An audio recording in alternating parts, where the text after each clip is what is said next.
Assalamualaikum and a very good morning to all those that have tuned in to the day 2 of the National Conference on Business and Human Rights 2021.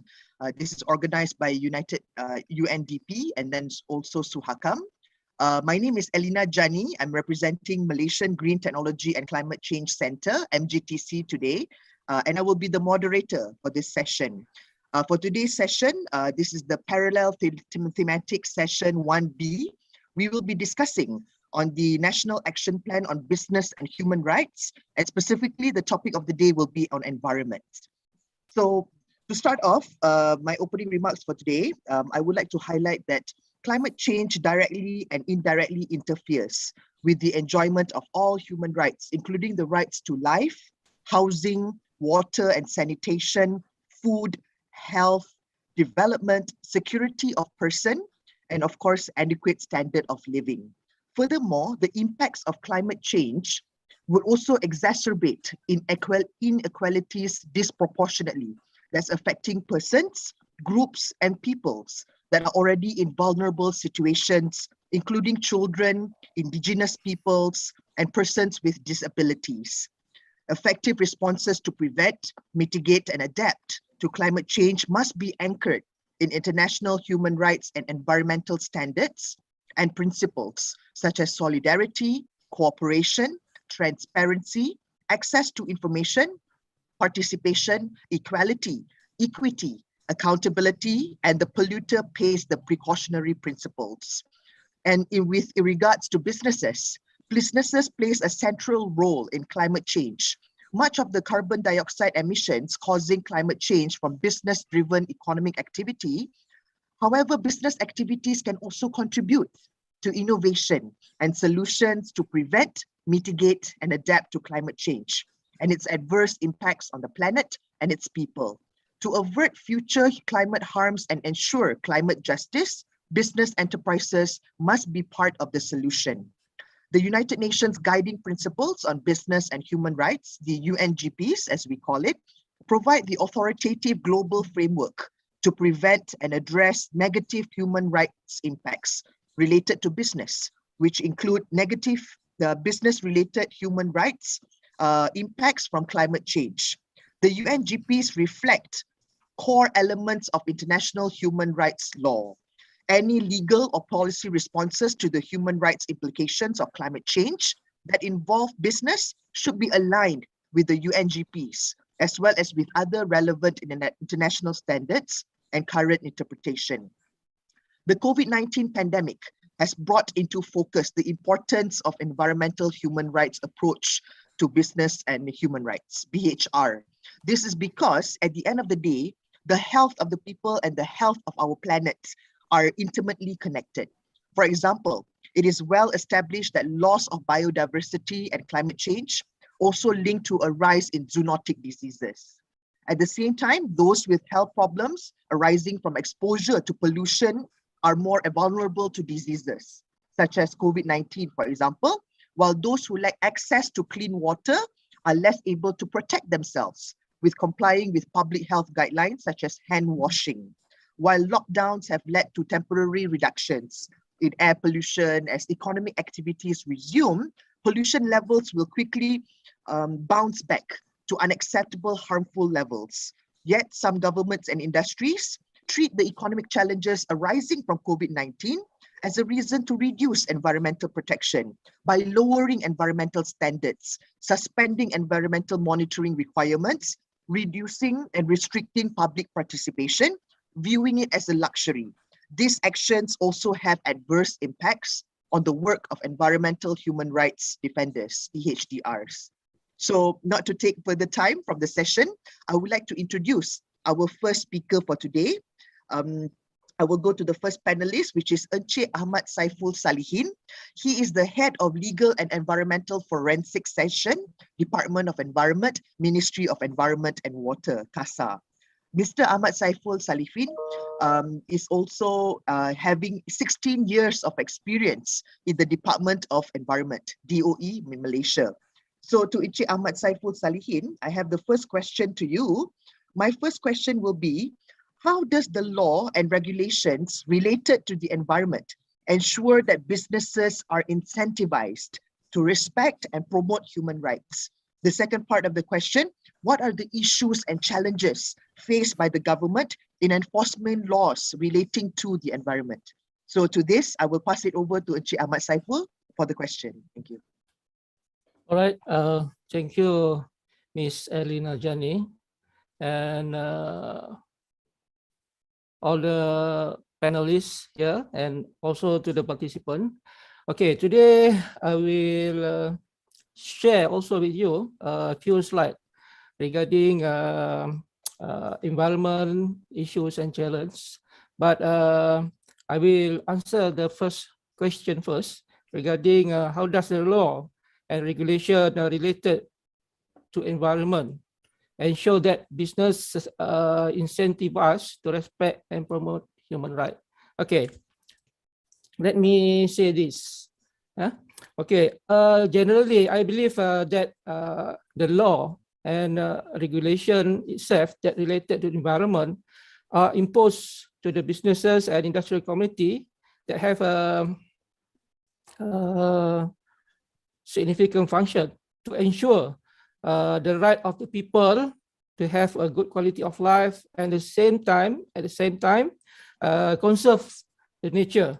Okay, therefore, in this case, our government allow the businesses or industrial community to invest in our country, but they shall not compromise the environment.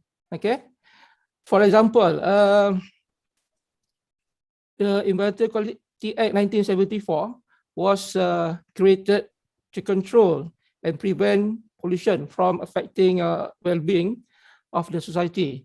Okay, in my opinion, the business community that contribute to the pollution must always comply the stipulated standard in the act.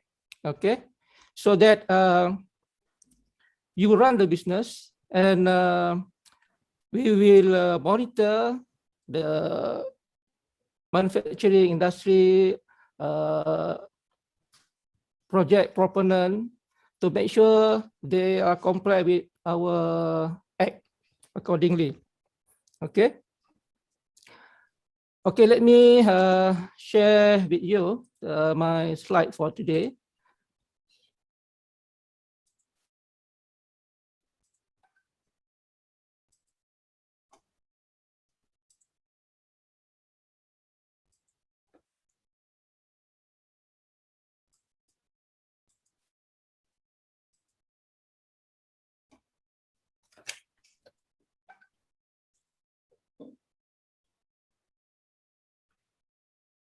Okay, before I answer the second part of the question, maybe I should introduce a little bit about the role of my department. As you can see in my slide presentation, our vision of our department is environmental conservation for the well-being of the people. Okay. And part of that, we also have our mission to ensure sustainable development and process of the nation building. Okay. Okay, this is our main function.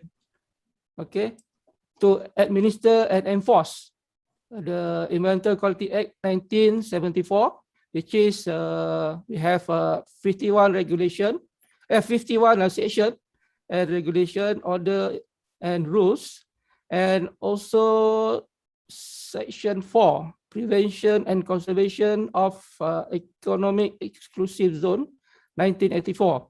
Okay, this is our main function. Okay. Okay, just to show you DOE evolution, so we start since 1975, and then in 1976, our environmental division become under Ministry of Science and Technology and Innovation. At that time we call it MOSTI, After that, in 1983, we become Department of Environment under the same ministry. And then in 2004, our department was put under Ministry of Natural Resources and Environment, NRE. Then in 2018, our departments again changed other ministry, which is MESTEC during that time. And then recently, we changed under new ministry. We call it MEWA, Ministry of Environment and Water, MEWA, or CASA. Okay. Okay, just for your information, the whole Malaysia, we have only about 1,133 technical officer, which is consists of officer from headquarters, 15 DOE state, and 29 branch, all over the Malaysia. Okay, this is our objective for the we have here Environmental Quality Act, which is this act is to prevent pollution, control pollution, abate pollution, and enhance the environment. Via this law, we also give her the power to investigate all the pollution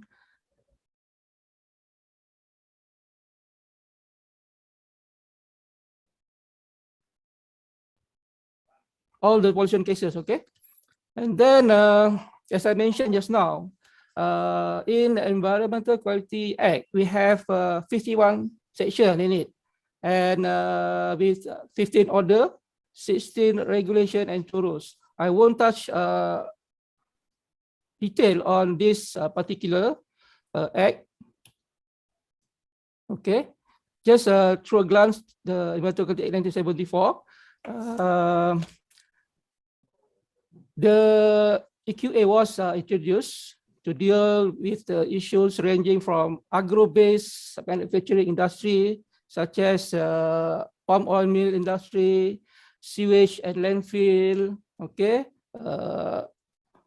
effluent from manufacturing industry, okay, air emission from both industries and motor vehicle, open burning activities, the management schedule waste, okay, and implementation of EIA. The coverage of EIA we cover during planning stage, design stage, operational stage, and waste storage until the disposal process. Okay, it cover everything in this this act. Okay. The main functional area that we cover in this regulation are control water pollution, control air pollution, and manage the schedule waste that comes from manufacturing industry and others activity that related to the environmental pollution. Okay, back again to the issue that in the second question that posed to me just now, what are the issues? Of course, when we have a rapid development such as a new township, new industrial area, there are a potential of pollution will result environmental issue. For example, illegal dumping of toxic waste, open burning, okay, and then river or inland water, okay, transboundary pollution. Transboundary pollution maybe it's come from the other country, such as haze pollution from our neighboring country, and plastic waste from developed country that sent to Malaysia, okay, and then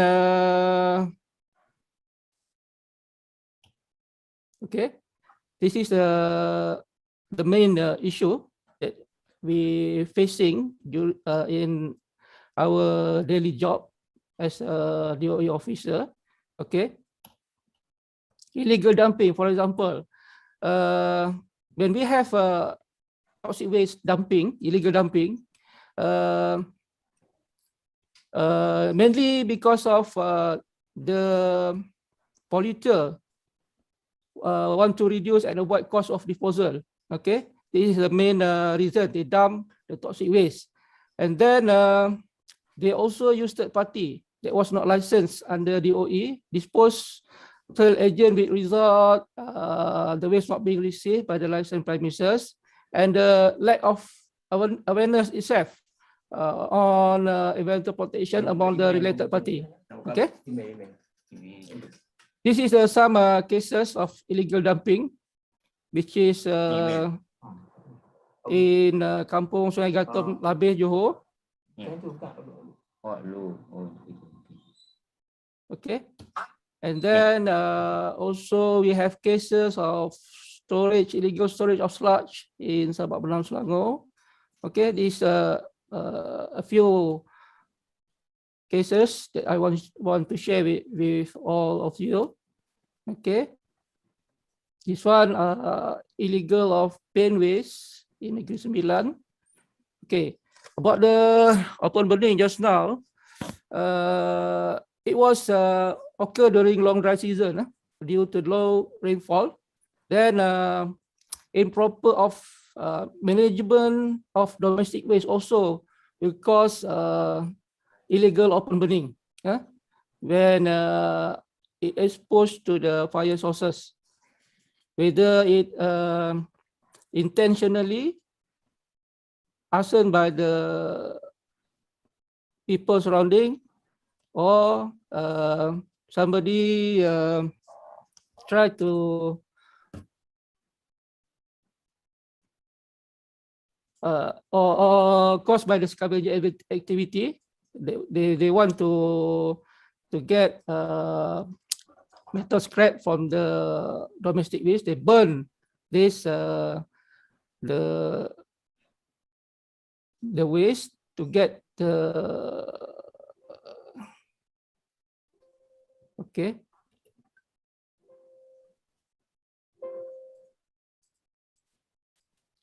Okay, this is other issues about the illegal open burning just now. Just the picture to show you how big the fire. Okay.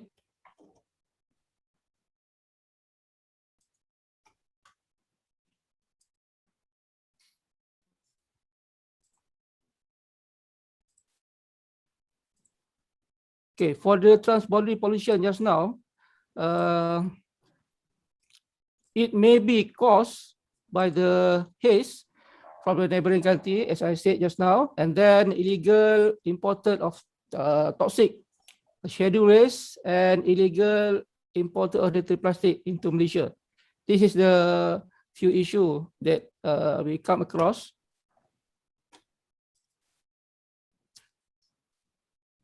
Okay, the challenges, second part of the question just now. Okay, I don't want to touch about the legislation.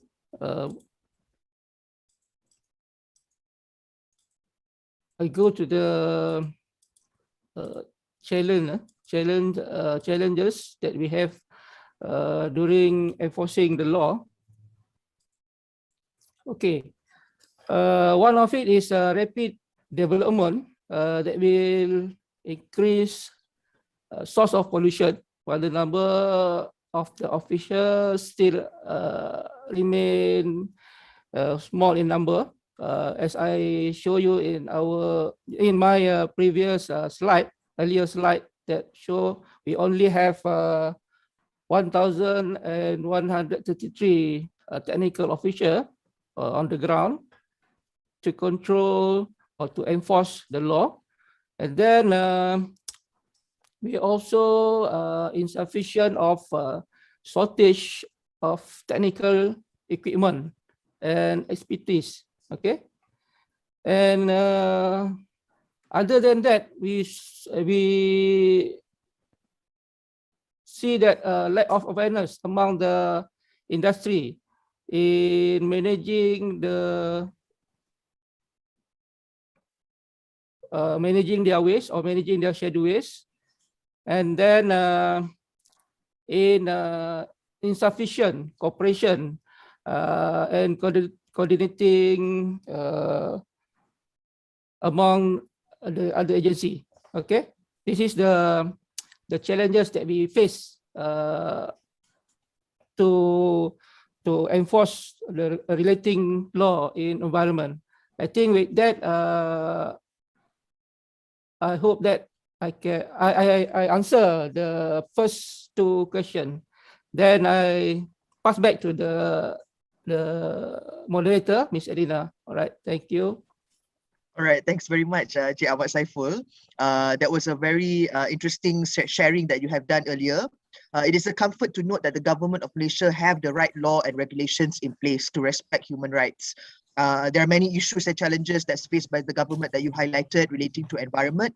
And just a message to the audience here that it is our duty to be the agents of change, to assist the government in doing our part for the environment.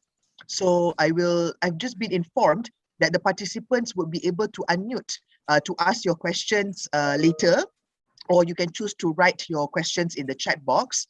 But we will proceed with the sharing and the presentations by the panelists before we go to the Q&A at the end of the session. Yeah. Okay. Thank you. So I will go to the next speaker. The next speaker that we have here today is a very experienced gentleman. His name is Encik Adam Malik Najri. He is the Deputy Director for the Water and Sewage Regulatory Department, SPAN for short. He has been working with SPAN for 12 years and involved with technical water regulatory aspects. He also has 26 years of experience in the water industry and 14 years of working in the Sungai Semenyih water treatment plant, and mainly involved with the water treatment process, water quality, and water resources monitoring. So I have the question for Encik Adam today. So the first question that I have for Encik Adam, the 5 transformative principles of the Water Malaysia 2030 that was launched by the Ministry of Environment and Water, CASA, includes planetary health, empowered governance, green growth, strategic collaboration, and social inclusiveness. Please elaborate further on the policy, if possible. And are there any gaps or governance challenges relating to current water-related acts and policies? So I will pass it over to Mr. Adam for you to share your thoughts on this matter. Thank you. Thanks, Wan Elena from MGTC. As a distinguished moderator, panelists, organizers, and all participants, Assalamualaikum and very good morning. First of all, let me open the slide for the slide presentation.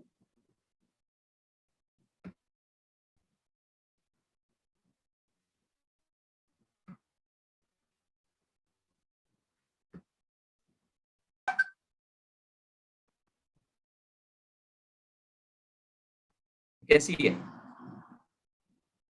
Slide.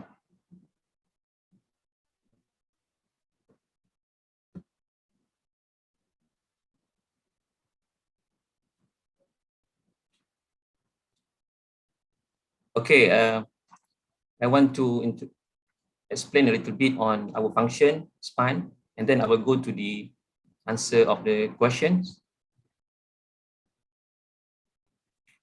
Actually, the provision of water services is rooted within Ministry of Environment and Water, or MEWA, or in Malay we call CASA, for potable and non-potable water supplies. Water services industry, which related to public water supply and sanitation services, is regulated actually by SPAN under the ministry.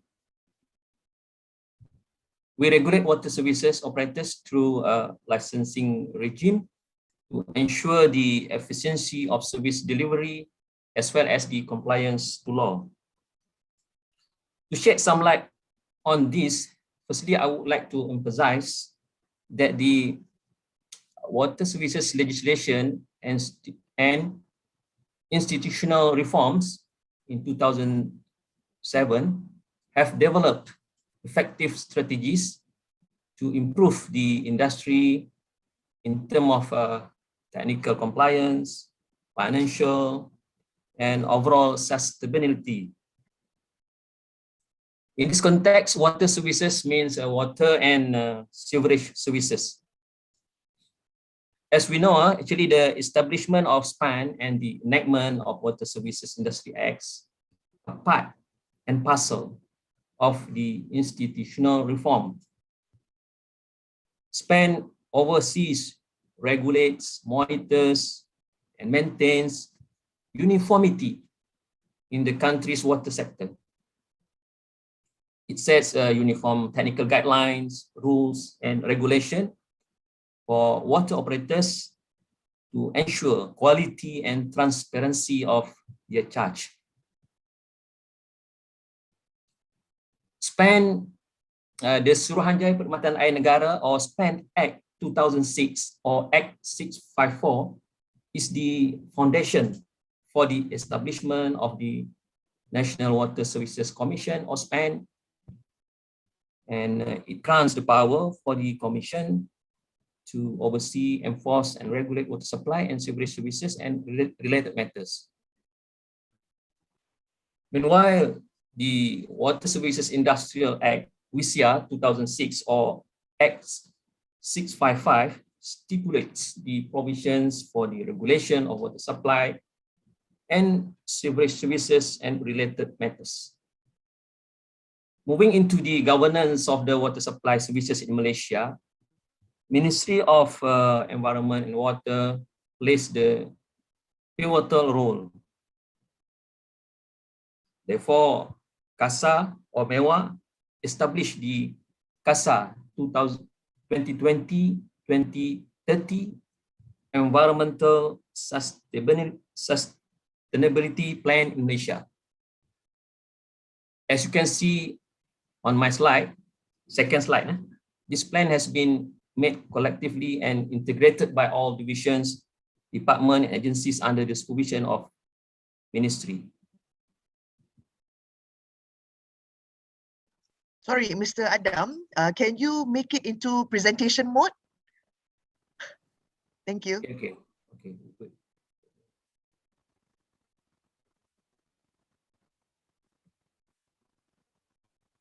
Okay, can see the second slide.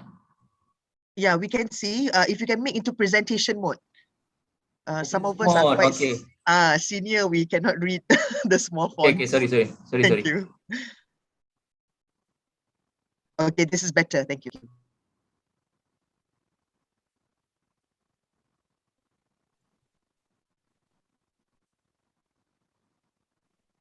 Yeah, you click on the presentation mode at the bottom right.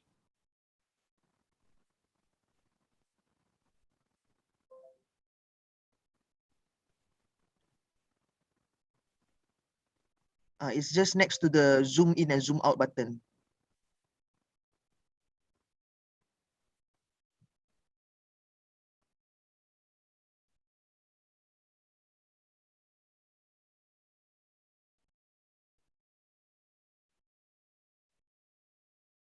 Okay. All right, thanks.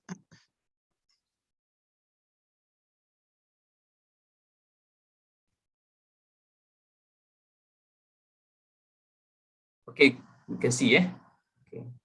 Yes.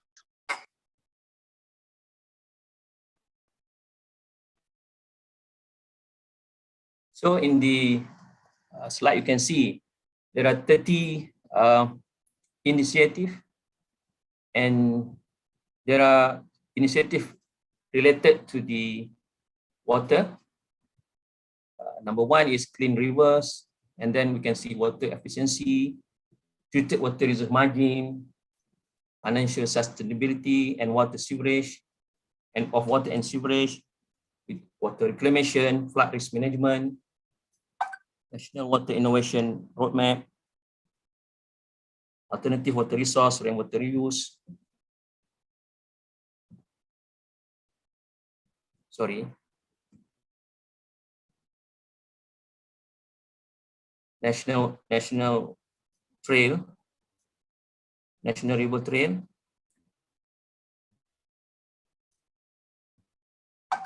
So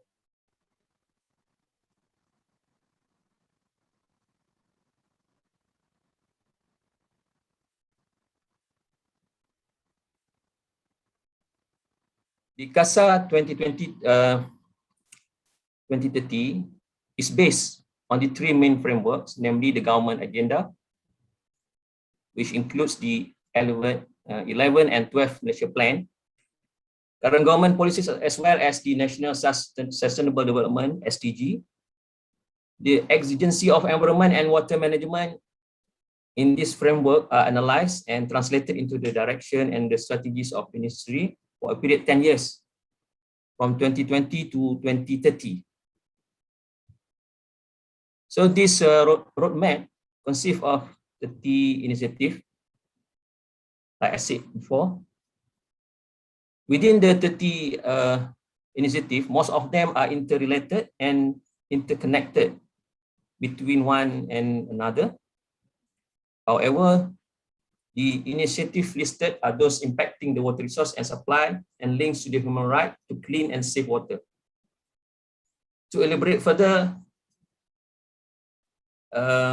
initiative relating to water supply safety are initiative number 1, 23, 28, 10, 15, and other important measures relating to water security includes climate-related initiatives such as National Greenhouse Gas Center, Green Technology under MDTC, innovation and protection of vulnerable costs.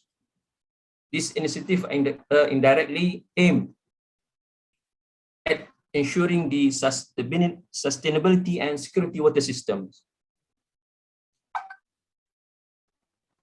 Each initiative also comprised with indicators and targets in which to ensure that the CASA planning is implemented in orderly and systematic manner, as well as to fulfill the CASA commitment in tackling on the issues, current situation and challenge of environment and water management. The main gap or issue with the water services industry is the fragmented approach. This I want to answer the second part of the first question. The main gap or issues with the water services industry is the fragmented approach towards water resource and water service, which separates the jurisdiction between federal and state government. This creates barriers in managing the water resource in its entirety. There are various players within the water services industry. It is imperative to understand that the water services is strongly connected to the water resources, although jurisdictional, this is not approached together. The threat posed by such fragmented approach include issues in enhancement and protection of the water catchment areas, interruption of the supply to financial unsustainability within the water and sewerage industry, and such situation may hinder the growth of the industry. The plan discussed earlier is one, the initiative by CASA to transverse issues related to fragmentation by creating a plan which is overlapping and involve all its agencies and departments. So I think that's my answer for first question. Maybe second question, another round. Yeah. We will have another round of questions for the panelists. Yeah, thank you, Encik Adam. Okay. So the transformative principles of Water Malaysia 2030's 30 initiatives truly show the true aspects of care being put into social inclusiveness, empowerment, and collaboration spirit. I personally agree that fragmentation faced in specific sectors are a deterrent for the sector to grow specifically. But I'm glad that CASA is also looking into these aspects to bring stakeholders together and having that collaboration spirit. So thank you very much, Encik Adam from SPAN for your informative sharing for earlier. Now I will move to the third speaker that we have today. I'm sure he's also no stranger to many of us here. We have the third panelist, which is Professor Dr. Azni Idris. He is the representative from the Waste Technology Center, University Putra, Malaysia. So a little short bio on Prof. Azni. He is the professor in the Department of Chemical and Environmental Engineering, Faculty of Engineering, UPM, University Putra, Malaysia, with over 30 years of experience in environmental issues, and he had many consultancy projects providing technical expertise in pollution control. Prof. Azni had several professional affiliations of international status in the area of water and wastewater and had earned many awards. He was the leader of the Green Technology and Renewable Energy Research in UPM as well. So to this, I have going to pass my first question to Prof. Azni. So the first question that I have for Prof. Azni, Malaysia's waste problem is being exacerbated with the increased production of medical gloves, face masks, and also other types of PPE. How can Malaysia reduce the amount of waste sent to landfills and adopt sustainable waste management practices? So that is my first question to Prof. Azni for this segment. So over to you, Prof. Azni. Thank you. Okay, thanks, Elena. My dear friends, for listening today, dear participants, I think if you talk about waste and the waste management, it is a nightmare. For the last 30 years, I have no solution. It keeps on coming to our mind day by day. Just ponder how much waste that you throw, even today. Just put a thought, okay? I will have a short slide to share with you. I will not have policies or regulation to share. We'll talk about common sense today, logic thinking, inshallah. Okay, Bismillahirrahmanirrahim. But one thing for sure, along the way, I will, hang on. Share screen.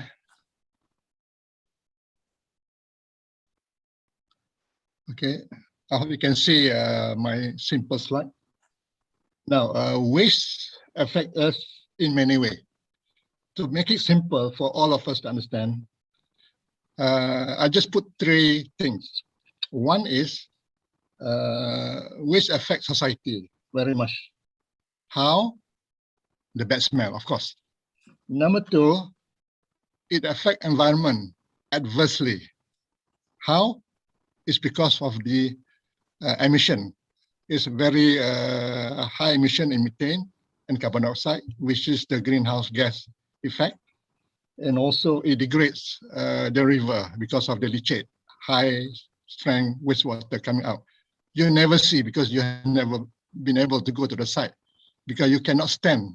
Even 1 kilometer, you'll faint already if those who are not used to the smell of waste. Okay. Third is, not many people know how much the government spending on waste every year. You don't know. But I mind you, at least 2 billion RM per year to manage and operate waste, the municipal solid waste. There's lots of money, okay? Okay, we noted that waste is always on the increase, okay? Nobody denied that. It never declined, it never shrink, but except during the MCO, which I reported now, this year, there's a huge reduction during the PKP. I think because the restaurant are closed, not many people go to the restaurant. You cannot go to the restaurant, you bring to your house. There's some reports say that 30 to 40% decrease in solid waste disposal at home and commercial center because of PKP. But after this, we never know. Okay, so there is a short-term measure. Okay, just a ponder, everyone. How many kilograms that you throw waste every day from your home into the dustbin? I'll give you 3 seconds. Half kilo, 1 kilo. Participants can put into the chat. Yeah, thanks. 4.9 kilo. Okay. Yeah, there's a lot of, no, there's not a lot. There is, hang on. I'm trying to access a chat as well here. Okay. Yeah, Ismail put there 4.9. Then he changed his answer to 1.9. Wow, wow, wow, wow. If you never know, okay, how much you throw, you will never appreciate the problem. Betul tak? You need to know how many kilo that you throw every day. 4 kilo is maybe a bit excessive, but the number is about 1 kilo. Okay, out of the 1 kilo that you throw in your dustbin every day, okay, per person, 1 kilo is per person. How much do you think is from food, the food waste? Okay, 1 kilo, how many percent is food waste? So there is a important number that I want you to know, because people seems to take for granted. Oh, I throw a little, but at the end of the day, you got a collection of so much luggage bag, okay, per month for one single person times 5 in a household. Easily it comes to about what, half a kilo, right? Roughly, national average is half kilo per person per day, okay, from home. Kali 5 lah, one household kan, 525, 2.5 kilo, okay, per household, times 30 days. You cannot imagine kan, okay, easily your rubbish in a month is 1 luggage bag times 5. 5 luggage bag you got to take care every month, from only your home, not even hotels or even the commercial center, restaurant, okay, Giant, Aeon or whatever, okay, that you have. So this is the problem of urban folks, okay, and PPT, municipalities have big headache there. Okay, a threat or opportunity, okay, that is something for you to find out. I'm not going to give you the answer. Okay, I'm going to, okay. But important thing about the food, the waste is about food, okay? 1/3 of the world's problem is related to food. You just wasted food just like that. In Malaysia, I think most of us know that about half, roughly 45%, about half of the waste is food, okay? A large majority of the component in the waste is food. So you're throwing more food than anything else. I think plastic is about less than 15%, paper about less than 10%, and bottles and things like that. But still food is the extremely high number there. Okay, but a study by SW, Solid Waste Corporation, I think last year, they got some interesting fact. You see, they got 3,000 plus respondents, but I want to highlight that down there, that's about 10 plus 15, right? 25, 26%. A quarter, you throw away good food, You throw away good food. You don't even want to eat. You miss the lunch, you miss the dinner, you just on the table and then they basi, So you just throw away. But some don't even basi. They're good food. People are waiting. If you donate them, people are just waiting. Orang gelandangan kan. So if you think about food, we are just putting in the dustbin a very nice edible food every single day. It's a waste. Okay, it was reported that in the last slide, 4,000 tons are still good food people throw every day in the country. That's about 25%, a quarter of what we have. Imagine, yeah? Just put a thought, okay? So if we have this kind of idea, okay, in mind, then we will start to think about that question just now.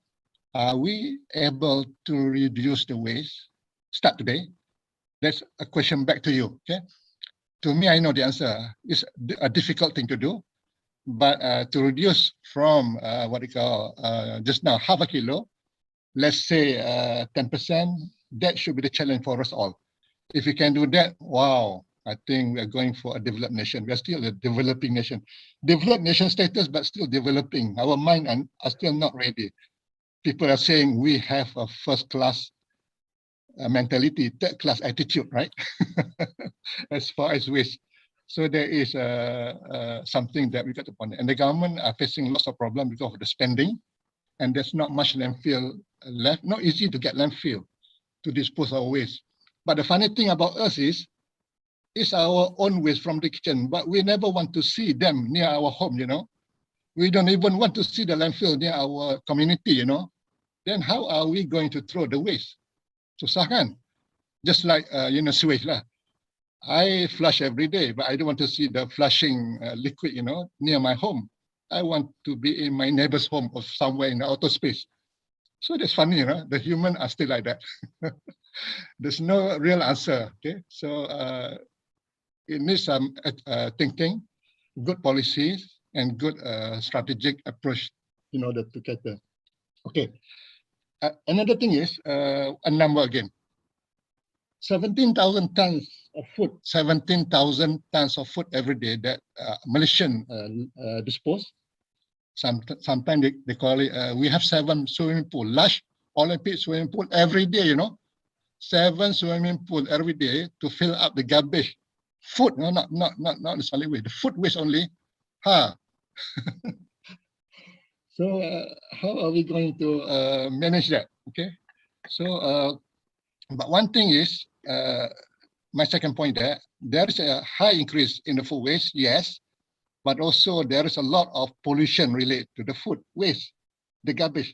People seems to like throwing, some people, not all, like throwing garbage back at the back of their home near a river, and because they want to see the floating rubbish be carried away in the river.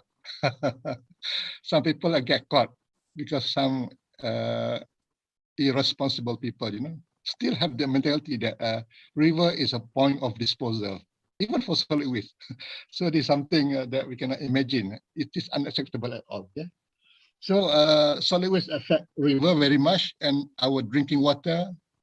Engineer Adam can testify that waste affect very much our water, leachate as well as the throwing of rubbish into the waste stream, because our drinking water is from the river water body. Okay. Next is, okay. I've got in the slide many things there, but you don't have to focus. But the thing that I want to highlight is environmental pollution accounts for 27%, but the management problem still a big issue. Collection is always a problem. Recycling, can we ask all of you, how fair do we do recycling? How successful are we in recycling? I remember 30 years ago, thinking about a recycling rate. It's a mere 5% recycle rate at that point. Okay, but when I saw numbers last year, reported by SW Corp, we managed to get something like, 30%. Thanks a lot. Oh, that's quite a magical number. Okay, from 5% 30 years ago to now, we got about 30%. It's a magic number. I got to thank those who participate. But that one is a government effort, you know. How about us? How about us at home, at the restaurant, the shop owners? What do we do? Some care less, you know. We still throw into the dustbin. So the question just now, how to reduce? Yes, you can reduce. You got to start from your home. If you can throw away vegetables and bread and food, all the organic matter, not into the dustbin, please share with the birds and the cats and the and whatever out there, cats, dog, okay, birds. You don't put in the dustbin. You try to isolate organic matter. If you can do composting on your own small scale, or even bury in your garden just for the composting purpose, I think that will reduce a lot of waste coming to the bin. The problem is everything go to the bin, you know, and you know you have a lot of green leafy vegetable out there. You like to spend buying fertilizer from the supermarket and pay 15 ringgit per kilo, right? But you don't want to use free of charge organic farming from your own vegetable compost. That's something that you got to think. So this economy, and call it circular economy, are still not not within our brain. No, not yet. But we appreciate it will work, yes, but it takes time for us to accept and do this as a normal practice in our life. No, okay. So the question is reduction in landfill. Yes, you got to start from your home, sort anything which is organic, not into the dustbin. You throw only those things like plastic, if possible, plastic and metal and things like that. Yes, but vegetable, organic, sayur apa semua, you keep aside and kalau boleh recycle, compost, whatever. Kan? And one more thing is the question asked about sustainable waste development, sustainable waste SDG, right? Sustainable waste management. Not many of us know what is SDG, but under the United Nations, there is a call for SDG target 12.3. Do you know that? Item number 12, where is a reduction in consumption, you know? Okay, if ever you know the 17 SDG called by the United Nations. In 2030, the world, the global community are asked to reduce your food waste by half. 2030, 10 years ago. But how do we do today? You don't even know the number that you have today, right? That's very sad. So if you know that you got, as reported, 30% recycling just now, I think you can go. That means 50% reduce food waste. You can give another 10 years, but you got to start now. You got to put in yourself the selfish attitude. You cannot have that selfish attitude. Meaning, I got to contribute in reduction of waste in my family, in my community, in the local government, and then it will work all the way. Yeah, you cannot hope, you know, oh, it's a problem of our municipality, Majlis Daerah, Majlis Perbandaran Kajang punya, you know, Majlis Ampang or DBKL. You always put the blame to authority. You never have in mind the attitude, I want to help in any way that I can. You don't have that. You don't have that feeling. We call it a selfish attitude. Okay, so this is something that we need effort to brainwash our mental. The old people gone already, but the young people is where our generation need to be educated. You know, starting to have more civic minded. Keep the street clean, throw rubbish into the bin, not into the drain. You know, that kind of thing. Okay, so yes, we can do sustainable waste management by recycling. You still remember your 3R? Reduce, recycle, recycling. Reduce, recycle, reuse. Okay. Do we reuse? I reuse my straw. I reuse my food pack made of polystyrene. I reuse. I don't throw anything. So it pile up in my kitchen. Okay. And always there. Now during the PKP, we have the polystyrene, you know, bag. All over the place, okay, in the kitchen. It keeps piling during MCO because every time you got to take away home, right? So there's something that we got to think as a community, got to handle this properly. I'm calling the local authority, whoever in power, do more practical approach, waste to energy, you know, make the biogas, the food waste biogas project a viable option, you know, make a proper collection so that we reduce waste from the source. The key is reduce waste from the source. Then you have a less waste going to the landfill. Sounds logical, right? Yeah. So less waste to the landfill. You save the space. You will cut the 2 billion ringgit of spending disposal trucking all the way 1 hour from Kuala Lumpur go to Batam Junta. That area. No, there's a lot of hassle there. Okay. So waste energy is one thing. Sustainable approach in the management of solid waste. Have more waste to energy project, yes. Have more biogas project, yes. Have more composting plant, yes. On a bigger scale, don't leave this little thing as a hobby. You know, hobby doesn't work. So let the local authority make it a giant project. Then people can see, because the impact is people see, they will follow the crowd. This is Malaysian culture. You know, if you don't do, nobody follow. Once you start, people follow. It's like that. You know, it needs a leader to put first mileage. The second mile will follow by the public. It is a Malaysian attitude. So this is a very not good, but I think that's the way it is, our Malaysian culture, right? Awareness, yes, attitude must be correct. Okay, so we have to share the SDG goal target just now. If we can get our waste reduction, food waste by half in 2030, okay, 10 years from now, we should be doing just fine. Okay, so I think that's the way to move. Okay, I think I answer partly that question, Elena. I'm happy to answer afterward. Thank you. Okay, sure. All right. Thanks very much, Prof. Azni. The common sense sharing by Prof. Azni really grounds us to the true effects of waste on our society in Malaysia. The numbers and statistics that were shared does show that how each one of us can also make little changes to our daily lifestyles, especially on our food consumption. Reduce first. I think that's a very sound advice before other initiatives to tackle waste issues in Malaysia. And remember, each one of us, we are agents of change. So thank you to Prof. Azni for that kind sharing. And I will move to our next panelist speaker for today. We have a balance now in terms of gender equality. My next speaker is a female. Lady speaker. I would like to introduce Associate Professor Dr. Maizatun Mustafa. Dr. Maizatun Mustafa is an Associate Professor of Environmental Law in the Anwar Ibrahim Kuliah of Laws, International Islamic University Malaysia, IIUM. She's attached to the Ahmad Ibrahim Kuliah of Laws. She's the author of a book entitled Environmental Laws Malaysia, and currently leading several international grant projects, including the Erasmus Grant on Climate Change Law and Policy in Malaysia. So my question to Prof. or Dr. Maizatun Mustafa for today, her first question will be, environmental issues affect children differently than adults. Children's rights are outlined in the Convention on the Rights of the Child.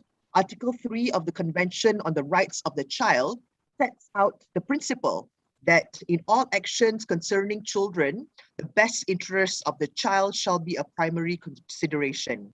Can you elaborate further on the concept of children's rights as it relates to environmental degradation caused by business operations? Over to you, Dr. Maizatun. Thank you. Thank you. Thank you very much, Puan Elena. I hope everyone, you can hear me loudly. Thank you for the introduction, Elena. Assalamualaikum and good morning, everyone. I'm very glad to be invited by the organizers to speak on this topic, and I'm very glad also to be put as the last speakers, because I'm able to utilize, informations and sharings of the earlier speakers, because they are very relevant to the question that is being asked by Elena just now to me. Elena, you asked me just now a very important question on the concept of children's right and environmental degradation caused by business operations. Let me share my slide. Okay, I hope everyone, you can see my slide clearly. Yeah, we can see the slide. Yeah. Okay, that's very good.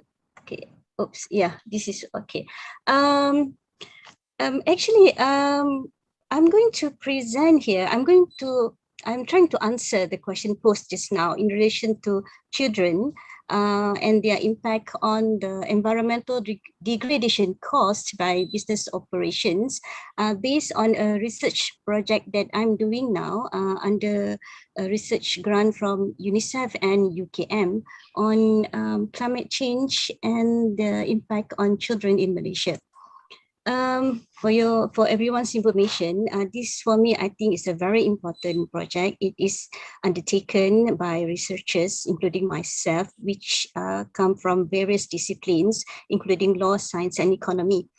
We engage with various stakeholders, including children, as well as schools, civil societies, policymakers, and government ministries. Our research findings have shown that children as a marginalized group is vulnerable to the environmental and climate change harms. We are very concerned with children because why? Because children are actually the least responsible for environmental degradation and climate change. Yet they bear the greatest burden of the impact.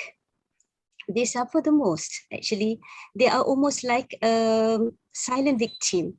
I'm going to now share with you about why do we consider children to be the most vulnerable.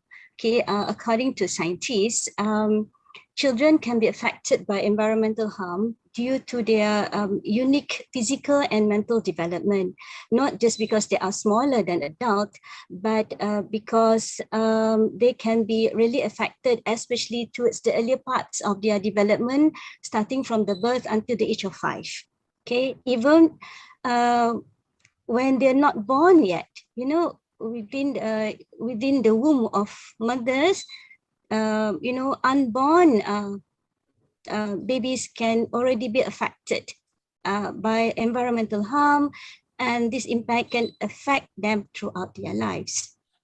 Children's immune systems are also very weak, not very weak, they are less able actually to deal with toxic air, contaminated water, contaminated soil. And when we talk about climate change, they are less able to deal with vector-borne diseases, heat wave, and so on as compared to adults. I have here some statistics. One is from UNICEF. According to UNICEF, almost every child on Earth is exposed to at least one climate and environmental hazard, which include air pollution, flooding, water scarcity, cyclones, heat waves, and so on. And according to WHO, every year, 1.7 million children die due to polluted environment. So this is the concern, and this is the reason why environmental degradations due to business activities can impact the children. Just now, if we refer back to the presentation of Mr. Ahmad Saiful, Mr. Ahmad Saiful has identified various business activities that can cause environmental pollutions, and these are the kind of pollution that can impact human health, including children. I don't want to go into detail, but let me just share with you actually the actual situation that is happening. We have seen already those incidences that is happening all around us. I think everyone still remember the incident of Sungai Kim Kim pollution. And I think many of us still remember also several years ago where we were hit seriously by haze pollution, and where a number of schools need to be closed for several days. The Kim Kim river pollution, it happened I think quite recently, 2019. But because of COVID, we always feel that it occurred long time ago, during those days where we don't have to wear face masks and so on. Okay, so the Kim Kim River pollution was due to the illegal dumping of the scheduled waste, toxic waste into the river. At that time, hundreds of schools had to be closed. Thousands of school children require medical treatment due to this toxic exposure. And then one thing that we have to realize, that all this happened because of the disposal of toxic waste by industrial activities, by business activities. And the impact, the cost that we have to incur is not only the medical cost. Medical cost definitely is very high, and the health impact on children, we do not know until now on the long-term outcome to the children. And how about other costs? For example, the cost of cleans up. Once the river has been polluted, it will be very difficult, or perhaps no way we are going to get that quality again. Therefore, prevention is always better than cure. And another concern with regard to environmental degradation and the impact of children, as I already mentioned, is the impact on children during haze pollution. Okay, it is, if you remember, okay, for the past few years, haze, when we've faced this haze pollution, when the API reading is at the certain number, for example, 100 or 200, schools had to be closed because we have to protect children. During that time, okay, universities need not be closed. Why? Because universities, we don't have those under 18. We need to protect the under 18. So there would be like a circular which require schools to be closed for the sake of the protection of children from the harm of haze pollution. Now, the next question that we need to ask is whether children in Malaysia are given enough protection against environmental harm, whether there are any rights to clean environment, whether children have any rights against polluted ecosystem due to business activity. The right at the international level, those rights have already been secured under several conventions. One of the most important one for children is Convention on Rights of Children, or the CRC. For everyone's information, Malaysia has signed CRC in 1995. CRC is actually a human rights treaty which upholds various rights of all children below 18, including environmental rights. Some of the provisions under the CRC are very important. For example, Article 3 on the principle of best interest of the child. And another one is Article 24 on the right of the child to the enjoyment of the highest attainable standard of health.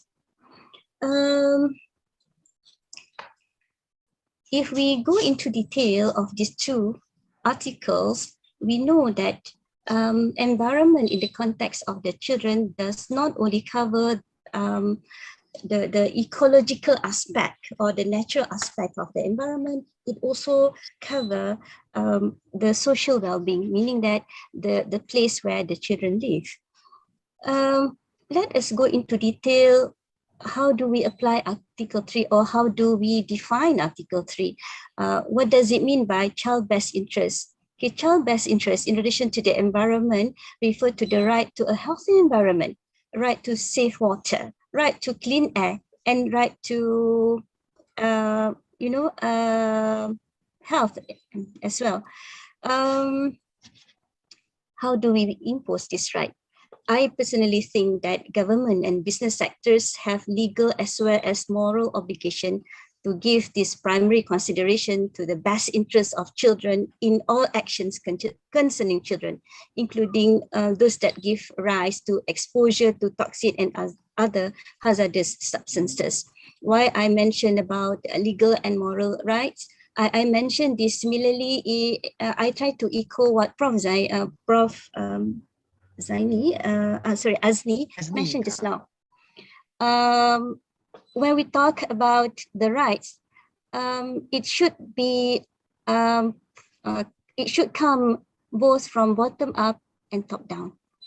It means, therefore, that apart from having such rights provided within our policy setup, those rights need to be upheld from the moral or ethical perspectives, because at the end of the day, we are human beings, and some of us parents, we have our own children. We look at these pictures, yeah, it tells 1,000 stories. What if those children are our own, and okay, they are having health issues because of our own actions with regard to our industries, with regard to our businesses? Well, Article 24 reiterates the importance of protecting child's health. And if you look into detail, health and environmental protection are very much interrelated, especially in protecting the children. I'm providing here also how we have interpreted such rights within our national policy. I put here two national policy, which is National Child Policy and the National child protection policy. Within these two policy, elements of environment and environmental rights have already been there. It has already been provided. And in addition to the CRC, okay, other principles, international principle and policy that has been embraced by Malaysia, of course, include the Sustainable Development Goal. If you remember yesterday, a number of speakers presented on the importance of SDG and the principle of leaving no one behind. So this principle need also to be applied in relation to environmental rights and children's rights. I think I will stop now. Perhaps I will discuss in more detail later about where do we put this principle into practice, either within the law or within other non-legal actions. Thank you so much.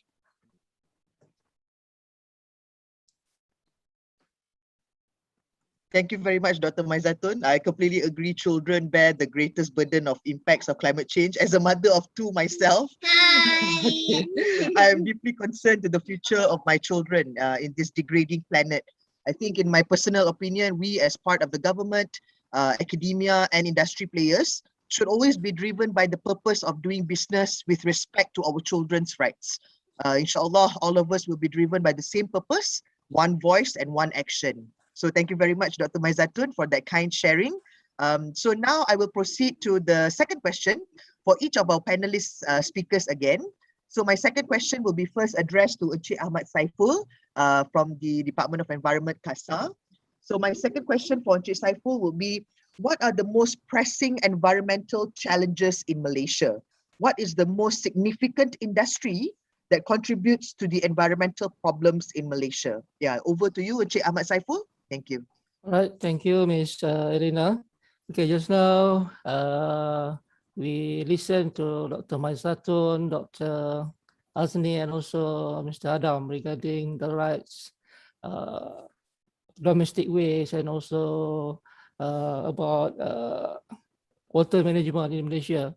I think for answering this question, in my opinion, the most pressing challenge right now is to ensure that river water quality is taken care, so that our water supply to the consumer and consumer can get their water supply without any disruption. Because recently, if we can recall, recently we have a water disruption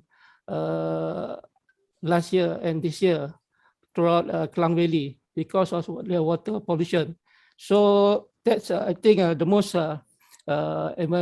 pressing challenge to us to ensure that no more water or river water pollution come into our water resource.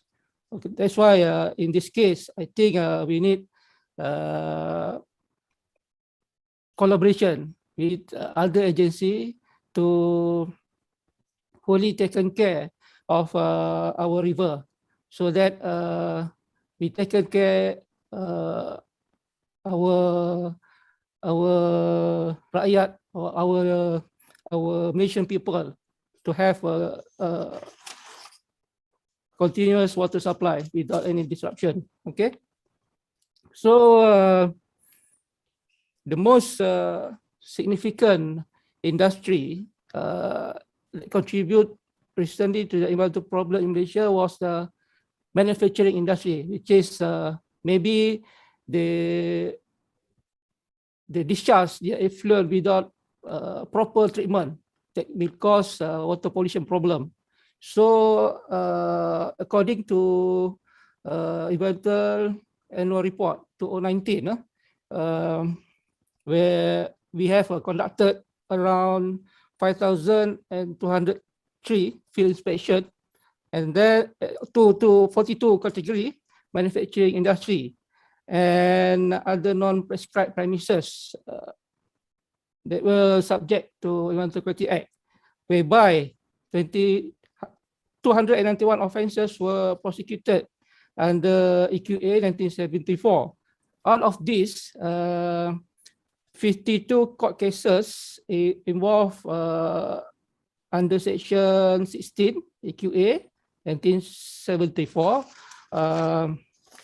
and there were about 54 cases, court cases, involve offences under Environmental Quality Act, Industrial Effluent Regulation 2019. And the remaining about 885 were prosecuted for the various offences under AQA 1974. That's the challenge to us, to ensure the industry project proponent fully comply with stipulated standard in our Environmental Quality Act, so that I believe that nobody wants their water supply disrupt in their daily life.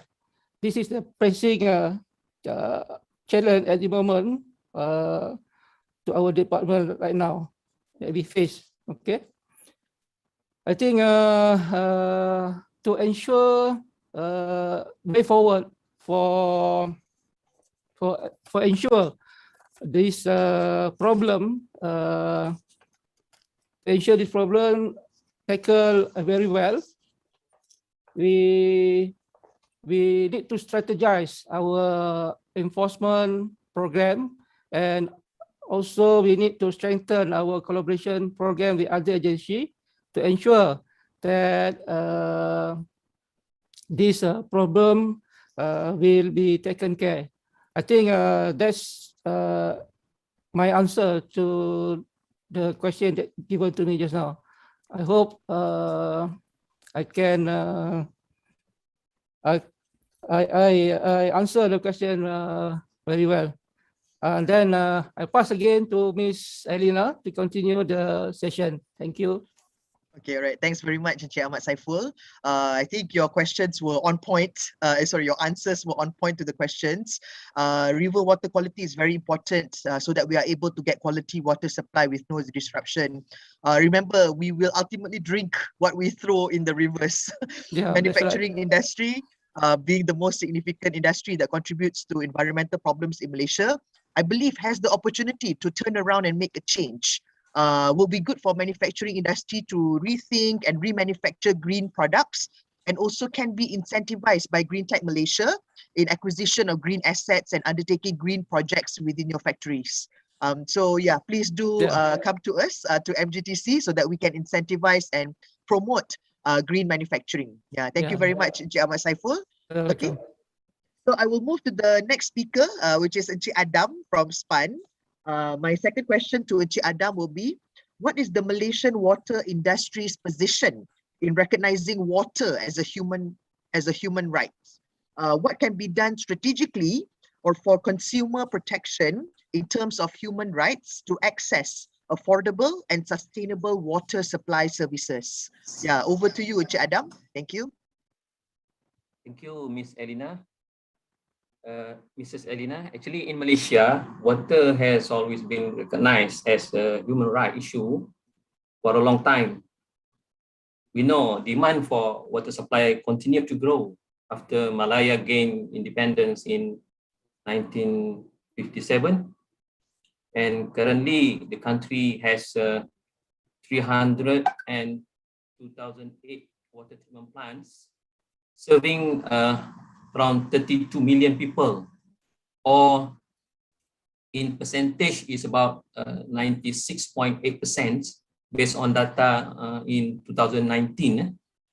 So the coverage in Malaysia is about 96.8%, almost 100% of the total population, which they have access to pipe water supply.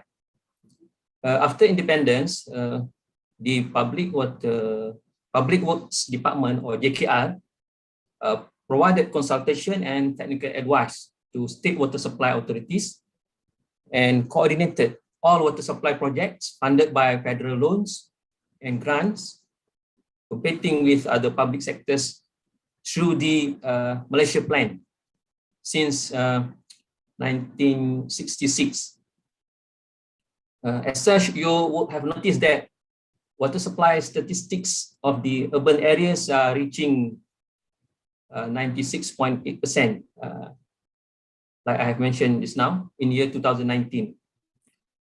And actually, the roles and responsibilities to all the stakeholders are set out in the Water Service Industry Act, standard licensing conditions under the Water Service Industry Regulation 2007, and special condition imposed by the Minister of Environment and Water, MEWA or CASA, and various modes of consultation with the public, NGOs, and consumers representative are carried out to balance the human rights factors with the commercial arrangement of the operators. There are other water supply entities besides PAN who conducting various projects besides public water operators, especially on supplies to the rural areas. These water supply projects are endorsed by the Ministry of Health, KKM, Ministry of Rural and Regional Development, Menteri Kemajuan Luar Bandar dan Wilayah, Department of Orang Asli, Jabatan Kemajuan Orang Asli, JMG, Mineral and Geoscience Department, as well as the private system that are required to comply national drinking water standard. So each stakeholder will play their role to ensure water supply and appropriate sanitation are made to all, including communities located in the remote areas, beyond the reach of main utility providers that are made available. The Ministry embarked on a rural water supply program beginning from the second Malaysia Plan, RMK2 or MP2, to 11 Malaysian Plan, and the objective is to provide and expand the coverage of clean and treated water throughout the country, including for Orang Asli settlement, with target of 90%. To date, actually, 701 of 82% Orang Asli settlements have been provided with water supply. Besides that, at PAN, there are various projects and programs conducted to ensure the safety and security of water services to all levels of society. This effort includes one, tariff setting mechanism, which to ensure the affordability of consumer to pay the water tariff, and at the same time we want to ensure the sustainability of water operator to run their business. And then the other one is a water endowment project or Wakaf Air. It is a funding mechanism deemed to be very important, as it closed the gap where funding for a particular small system is not able to be obtained through the water asset company holding or PAA, or provided by the water supply operators or other agencies such as JAKOA, KKLW, etc. So we close the gap by have this Wakaf Air project, water endowment. And then the third one is water safety plan guidelines. So we just appoint the consultant and to assist all water operators to assess and manage the water-related risks, such as water pollution that mentioned by Mr. Ahmad tadi from DOE. So with this WSP or water safety plan, the operator can assess the risk in the catchment until the tap, and they can manage the water-related risk earlier. I mean, the prevention is better than cure. And then the other one is number 4 is formation of the unit cegah jenayah alam sekitar by CASA in October 2020 to prevent the environmental pollution. And then the restriction in approving permits. So SPAN have approved the restriction because certain pollution is done by this illegal tanker. So they have to establish the GPS system and dockets for the tanker to make sure they don't pollute the river. And then also enhancing and development of SOPs and guidelines, amendment of the act and legislation to ensure penalization of polluters, and then also public awareness through mainstream media and social media, like National Water Trail. So that's all that I can answer. I'll give back to Ms. Elina. Yeah, thank you, Mr. Adam, for that kind sharing. Water is a necessity for all human beings on this planet. I'm glad to note that the government is constantly engaging stakeholders to balance that respect to human rights to sanitary water supply, as well as with the water industry players to be able to provide sanitary water at affordable and sustainability access. So thank you, Mr. Adam, for that sharing. Now we move to our third panelist, our third speaker, Prof. Azmi. So I would like to ask the second question, the final question to Prof. Azmi. Are the existing laws, policies, and guidelines adequate to resolve the different forms of industrial waste management in Malaysia? How do you address these issues in the NAP? Yeah, that's my question to you, Prof. Azmi, and over to you now. Thank you. Okay, thanks, Elena. Come back to our waste world. Okay, I think if you talk about regulation policy, we have enough. Sometimes we have too many. I remember doing some study many years ago, developing standard and environmental quality for Cyberjaya, Putrajaya. I don't know what year it was. I was one of the consultants and the UPM group. We study who has got the best environmental law or regulation. Surprise, surprise, Malaysia, you know, you guess what? It's superior because we got Akta Quality Alam Sekitar 1974. While others, when I see China, don't even have anything at that point. And some neighboring country, Indonesia, Singapore, is still behind. So we are leading in many respects with good laws. Okay, and until today, we are always, Cik Saiful kan, Mas Saiful, you can testify that. We are always updating, improving our law, but the mother of the law, 74, is still there. Okay, and I think we all agree that we have so many things. We cover solid waste, we cover, actually we have a solid waste Akta, SW management in 2007. To regulate the collection, recycling rate, and things like that, you know. And we have EIA law, we have toxic schedule waste law, we have Clean Air Act, we have noise, we have everything. Okay, I think it's a matter of how best you can implement and keep search for the culprit. You know, they better don't try to be funny. You know, but the problem with Malaysia is if you see sign jangan masuk. You nak cuba masuk, you know. If you see the sign there, dilarang buang sampah. That's where the sampah goes, you know. You are not worried about the 500 ringgit fine. You don't. You are not worried about 500,000 ringgit fine. You don't, you know. That's funny. You know, so how on earth to tackle this kind of psychological, social barrier in your mind, you know. Some people just cannot I mean, learn the big lesson, you know, because they are able to pay the penalty, yes, and many times they can get away with the law, you know. So in terms of law, we have enough, but inshallah, I think the implementation are more important there. Implementation in terms of getting it to the grassroots. For example, I saw some question there. Recycling, good number. We have 30% now improvement last year. Recycling rate over. I told you 5% over, I don't know, 200 something, 17%, 15% to 016. In 5 years,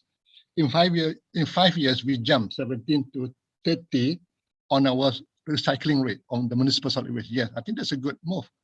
But before that, it was very slow to tell. Okay, so I think the effort was there, the awareness was there, and then the what you call advocacy was there.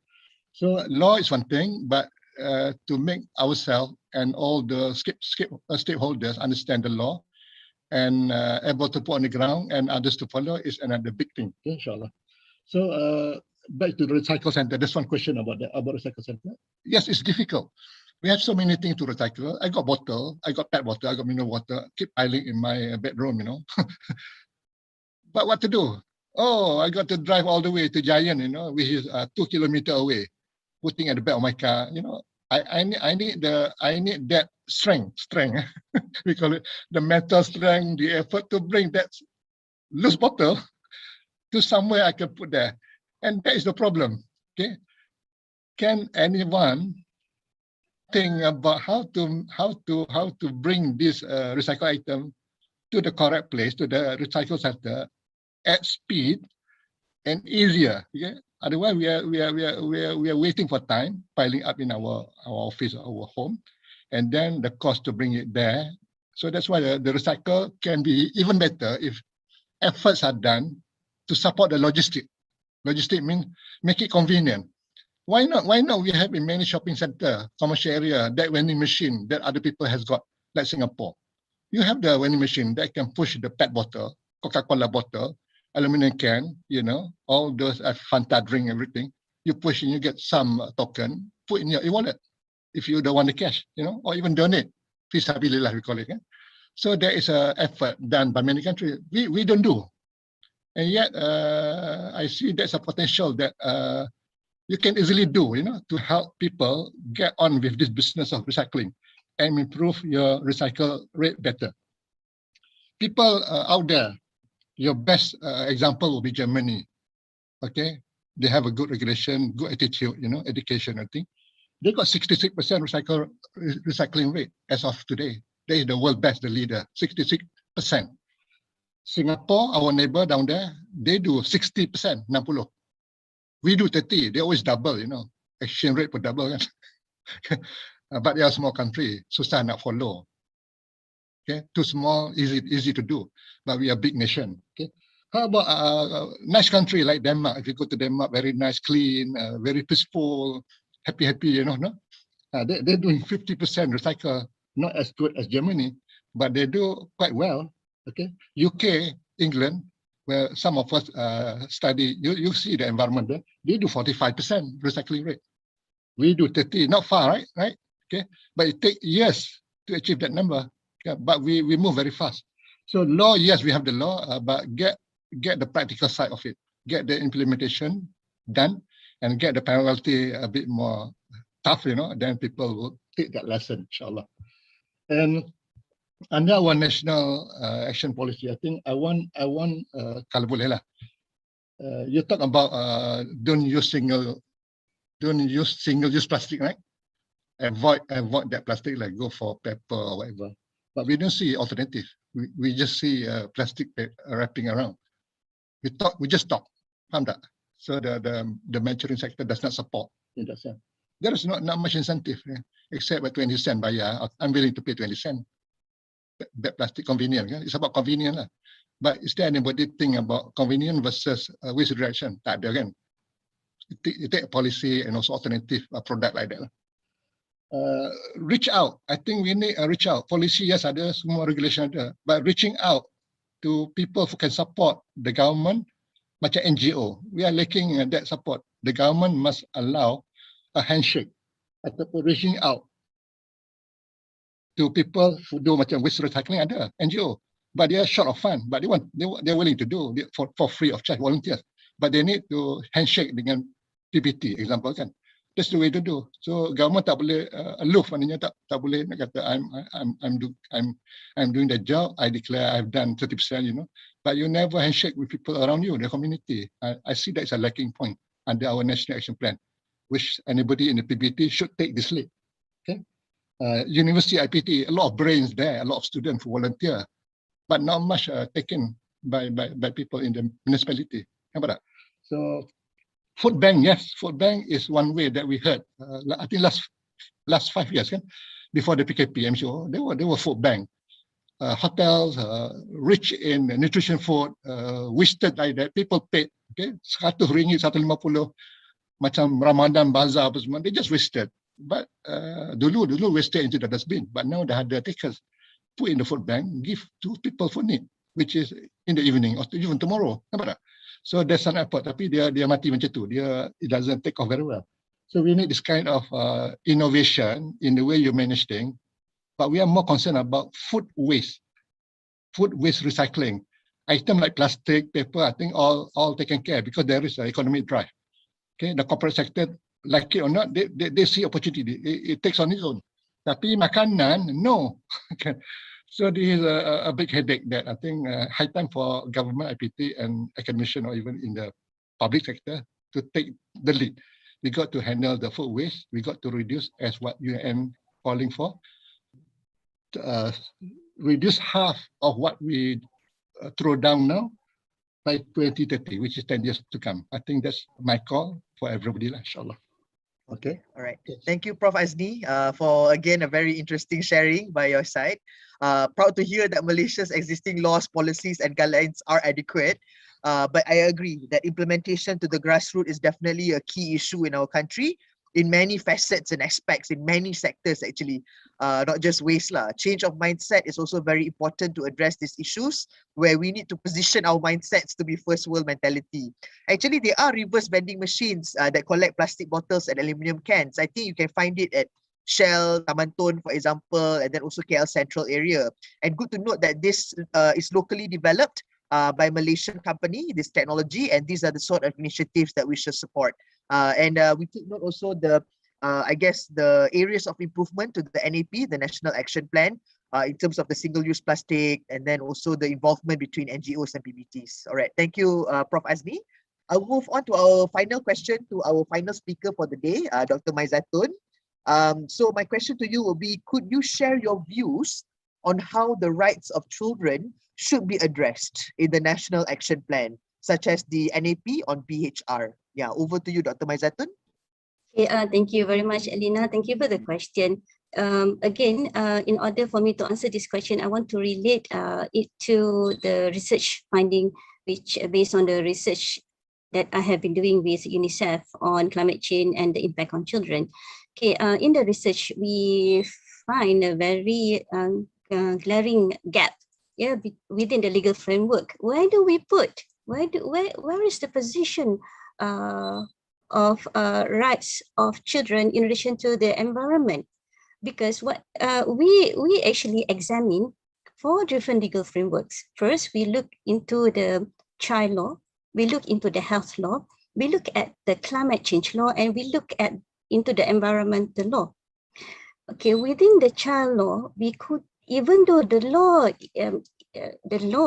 has been enacted for the purpose of implementing the CRC, and there are a lot of provision protecting children in relation to abuse, but the definition of abuse is limited. For example, if you abuse in relation to parental care, physical type of abuse, it is not extended to abuse in relation to environmental harm. It does not include, children's protection from environmental consequences due to business activities, for example. We couldn't find any under the existing framework of child law. So we examine health law. Okay, we already have, some legal provision in protecting public health, but again, there is no specific provision at all in relation to protecting children's health in the context of environmental harm or climate change harm. And then we examine climate change legal framework. Inside climate change legal framework, dia macam ni, actually legal framework, we don't have any specific law on climate change yet. Okay, we already have the policy, but the law is not yet. I just now, I spoke to Mr. Ahmad Saiful, so I asked him about it to get a confirmation that, CASA or the ministries is at this point, planning to pass a new law on climate change. Yeah, betul, Prof. Azmi. we have new laws all the time because we need to catch up with all these environmental issues. Yeah, in my list, we have more than 30 legislation relating to the environment, and then the number is on the increase all the time. And we also have environmental law. We examine the legal platform on the environment to find out whether there is any place which recognize rights of children in relation to the environment. Unfortunately, there is no provision at all which talk about children. Yes, there are some provision with regard to protection of human health, but not on children. Okay, please bear in mind that most of the laws that we have in relation to the environment, including the Environmental Quality Act, it has been passed long time ago, like what Prof. Azli mentioned, 1974. Maybe some of you was not born yet. Okay, almost 50 years already. So this law, for example, it was enacted prior to the introduction of policies such as climate change, sustainability policies, or policies on children. Okay, so the law, when it was enacted, it was not meant to cater for that sort of rights. Okay, that is one thing. Having said that, we know that Environmental Quality Act is dynamic. And again, I spoke just now to Encik Ahmad Saiful about, the passing of a new act on the environment. According to Encik Saiful, we have been waiting for the enactment of this act for a long time. Okay, a few years ago, I was writing a book on the Environmental Quality Act, but I had to stop writing because we heard that the act is going to be revised. But until now, it has not been revised. I'm sure there are many reasons for that. But on the other hand, what we really hope is that the new act or the revised act will take into consideration new aspects of policy principles, for example, on climate change and sustainable development goals. Okay, when I said that the Environmental Quality Act actually is dynamic, it is dynamic in the sense that the act actually has been revised all the time. The strategies has been revised in order to cater for different type of environmental pollution. Okay, I am already like in my 50s. Okay, kena mengaku because during my my younger times, yeah, we don't see much type of pollution. Okay, in fact, nowadays, okay, not yet so recent, maybe a few years ago, maybe 10 years ago, we already have one type of pollution known as light pollution. In Malay, pencemaran cahaya. Okay, in bigger cities, including Kuala Lumpur, okay, we have lights all the time, 24 hours a day, even during night time. So I was presenting this 2 nights ago to a group of youth on the environment. So I asked them to look at your window at night. Okay, right away, look at the sky. Can you see the stars? No, you can't see the stars because, it is hidden by lights. Okay, what is so important about having or not having lights during nighttime? We talk about environmental protection. We talk about conservation. We talk about the importance of having darkness for the purpose of survival of certain animals. Some nocturnal animals, they need darkness in order to hunt for food. Okay, so if we have biologists here, maybe they can talk much more on the impact of light on the environment. Okay, and indirectly or directly, we can relate it to a bigger issue of pollution, human health, child health, and so on. So what I'm trying to say here is that, okay, it's not possible for this one act to catch up. And that is also maybe the reason why we have so many type of laws, so many government agencies. Okay, when we look into the provision of the Environmental Quality Act at present, there are already some provision that can already be used and can be considered as the NAP for the BHR. Okay, for example, we are already familiar with the environmental impact assessment. We are already familiar with provisions such as environmental audit. I think Cik Ahmad Saiful can, explain this further. We already have provisions on the polluter pays principle, precautionary pays principle, and just now when I mentioned about environmental audit, it refers to the ISO. Environmental impact assessment is compulsory for certain type of activities. Okay, so for those activities, okay, especially the business activities, they have to apply for the EIA. So the Department of Environment has the power to approve the EIA report. But please bear in mind that approving the report is not similar to the approval of the project itself, because we have a totally different setup of agency or ministries that had the power to approve the project. Okay, within the EIA, what are the requirements before a project can be approved? So for me, this is where, okay, if the EIA is being revised, please include concern on child rights. We have health concerns already. It is already been taken care of. But how about this marginalized group, including children? Perhaps, okay, factors relating to children can be included within the EIA. Another one is on environmental audit. Now, there are two ways of environmental audit is being implemented under the Environmental Quality Act at present. One is compulsory, another one is voluntarily. I think for big industries, businesses, they have done it in a voluntary basis for the purpose of securing the ISO 14000 series, for example. And maybe Madam Elena, in your own organization, do you have this ISO done or environmental audit voluntarily or environmental management? We do have ISO and other green certifications, but we also do a lot of energy audits as well. I think environmental audits is done by DOE. Yes, perfect. That's brilliant. But if you remember yesterday when we attended the talk, okay, we discussed, the presenters discussed about the SME, which is the majority of industries that we have in Malaysia.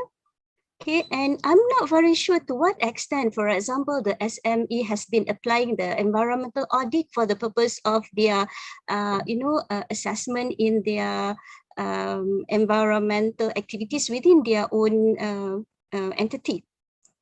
Under the Environmental Quality Act, there is already a provision on environmental audit. It is not yet compulsory. It is just a voluntary.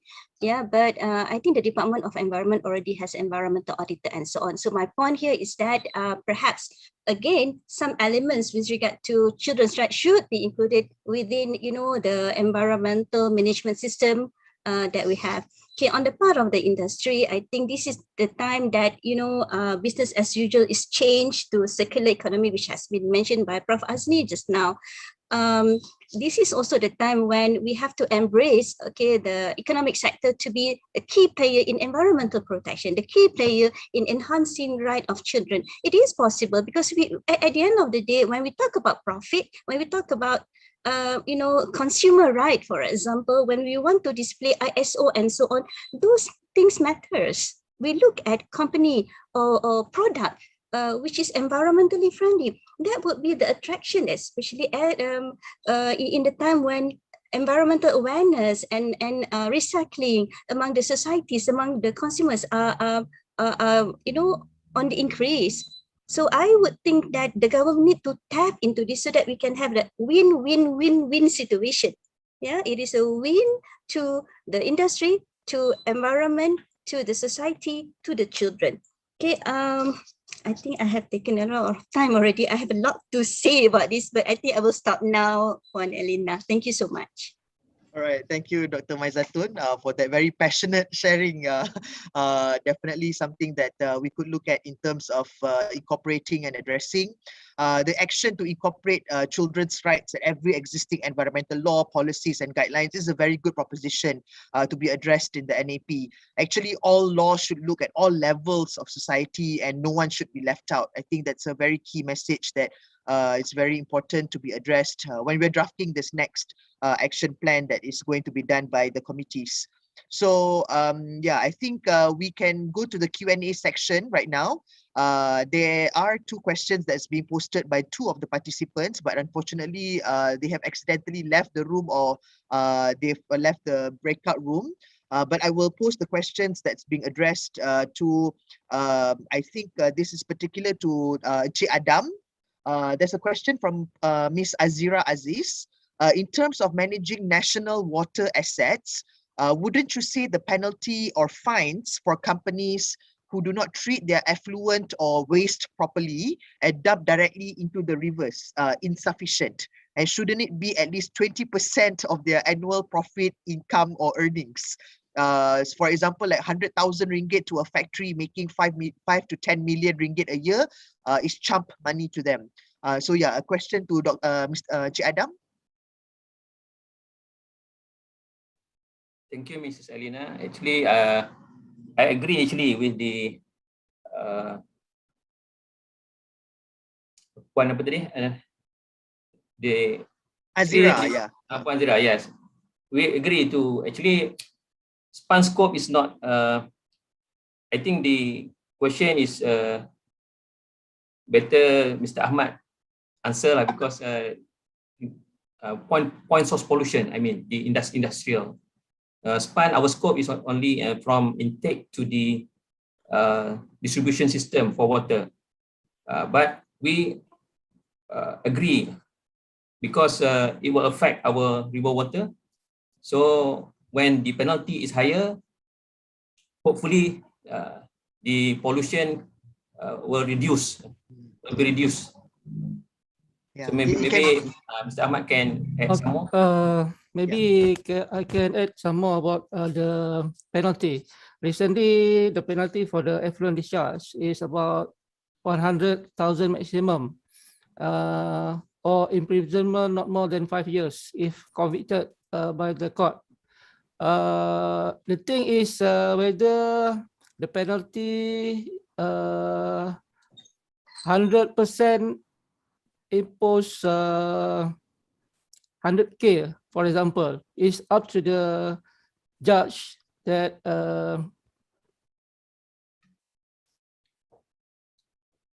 up to the judge at the court during the hearing of the case in the court. I think the penalty is high enough, but the problem here is the way of the industry itself, whether they treat properly or they not treat their effluent properly. So in the next amendment, we will impose the higher penalty in our Environmental Quality Act up to 1 million, if I'm not mistaken, for the recent revision.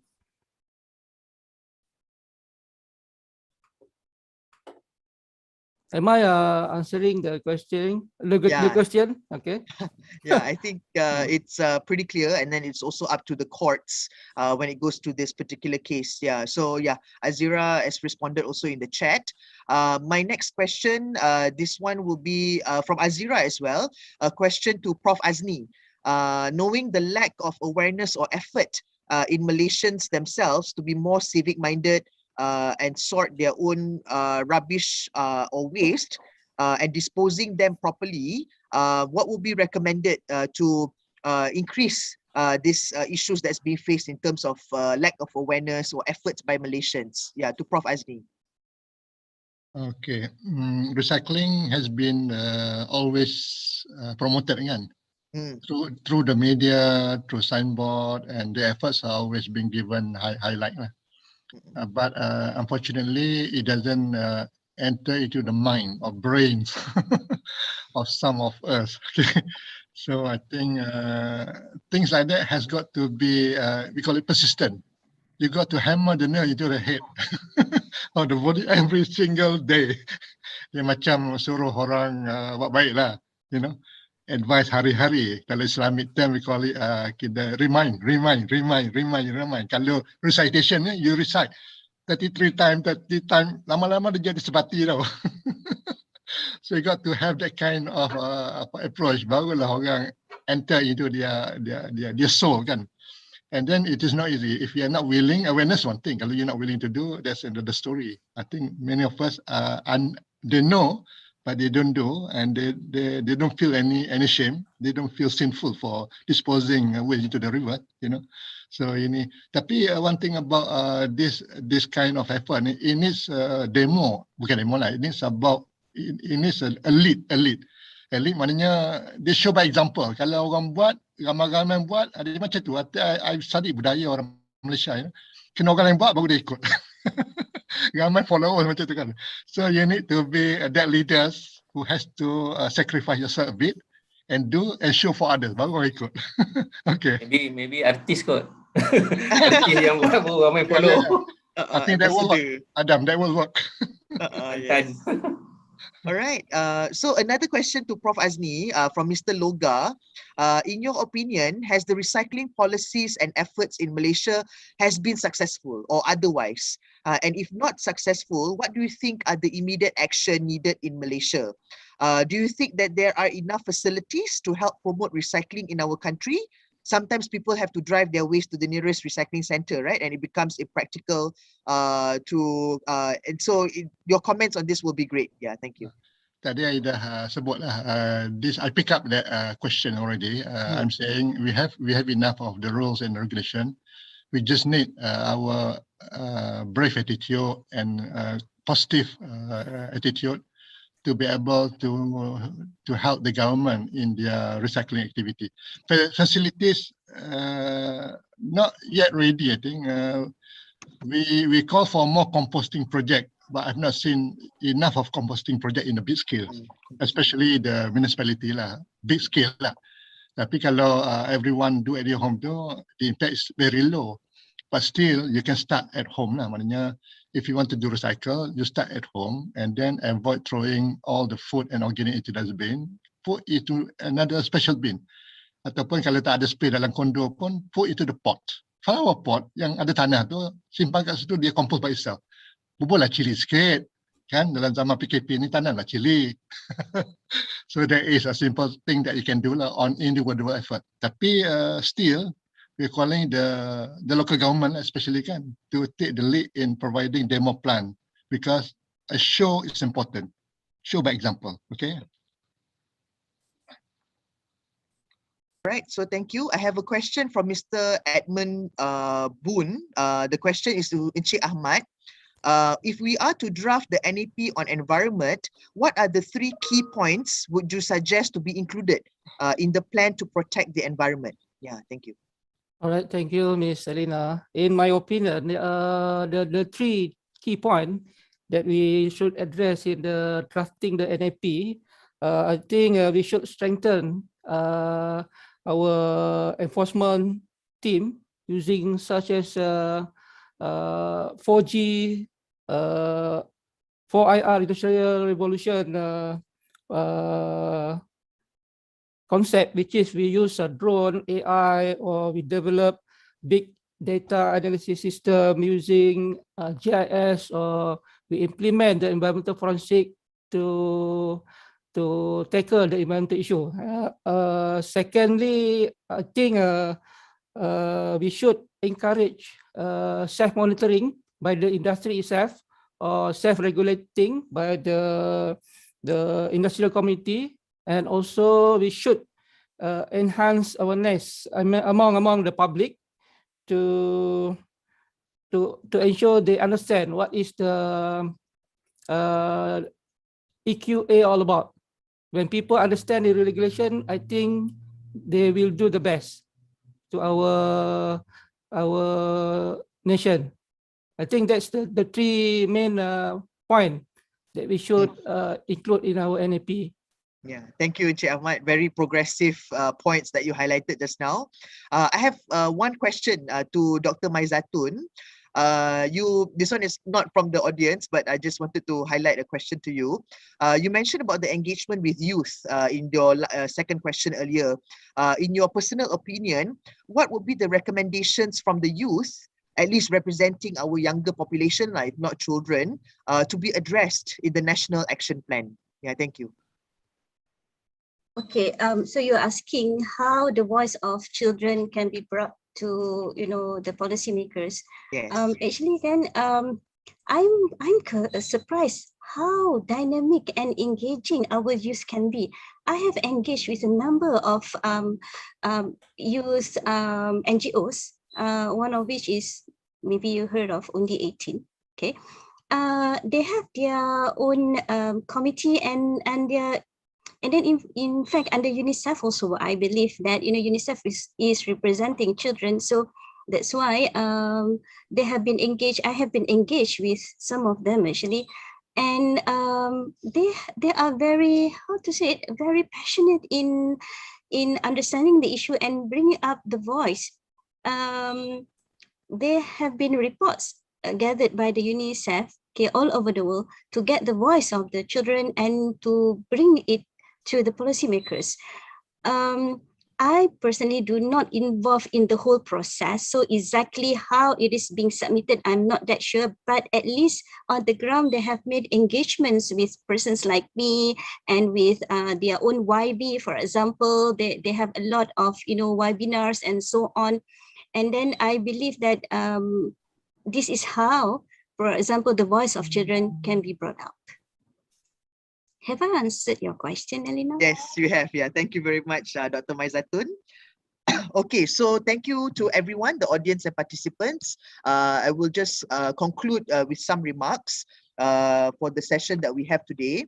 I think 10 years later, the United Nations guiding principles was established the last 10 years ago. It is actually time to take stock of progress and build new momentum to increase the pace of implementation. As mentioned by Prof. Azni just now, biggest issue is implementation. The wider global challenges, and add to that the urgency of the task, the ongoing COVID crisis, the existential climate crisis, inequalities, gender and racial discrimination, shrinking civic spaces in cities, and uncertain human consequences of new technologies, right? Responsible business that respects people and planet is key to the responses that we need. For the road ahead, I think the respect for human rights needs to be at the center of a responsible recovery from COVID-19. Similarly, due diligence standards and accountability focus of the UNGPs make them a valuable framework for practical achievement of a just transition to a green economy. Commitments are not enough. Governments and businesses need to walk the talk. Our stock taking underlines that greater action by states and then also businesses need to be supported by a number of building blocks. For example, stronger accountability by states and businesses to meet their respective duties and responsibilities. Recognition that economic development without respect for people and planet is not development. Access to remedy when harms happen and also an urgent priority. And also business models must be compatible with respect to people and planet. Investor action is also critical for scaling up business respect for human rights. And then also we need to know what works. Like what Prof. Azli said, there's no common sense. We need to know what works. Corporate transparency and better data on human rights are also due diligence outcomes for people that are key. The race to realize that sustainable development goals by 2030 to save the climate will only succeed if human rights are protected and respected. So we need to break down the silos between policy initiatives and agendas. Last but not least, collective challenges require comprehensive action in all parts of the world, including increased capacity building, awareness, and platforms for learning and accountability to support races to the top in all the regions. So with that, I would like to thank all our panelist speakers for today. Cik Ahmad Saiful from DOE, Cik Adam from SPAN, Prof. Azni from UPM, and also Dr. Maizatun from IIUM, and also to the organizers, and also definitely to the audience, very interactive audience that we have today. And we hope that the session have shed light on the National Conference on Business and Human Rights and specific to the environment, and hope that each one of us have a very good takeaway from our session today. Thank you very much, everyone. Thank you.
Okay, are we on at the moment? Can we start the session?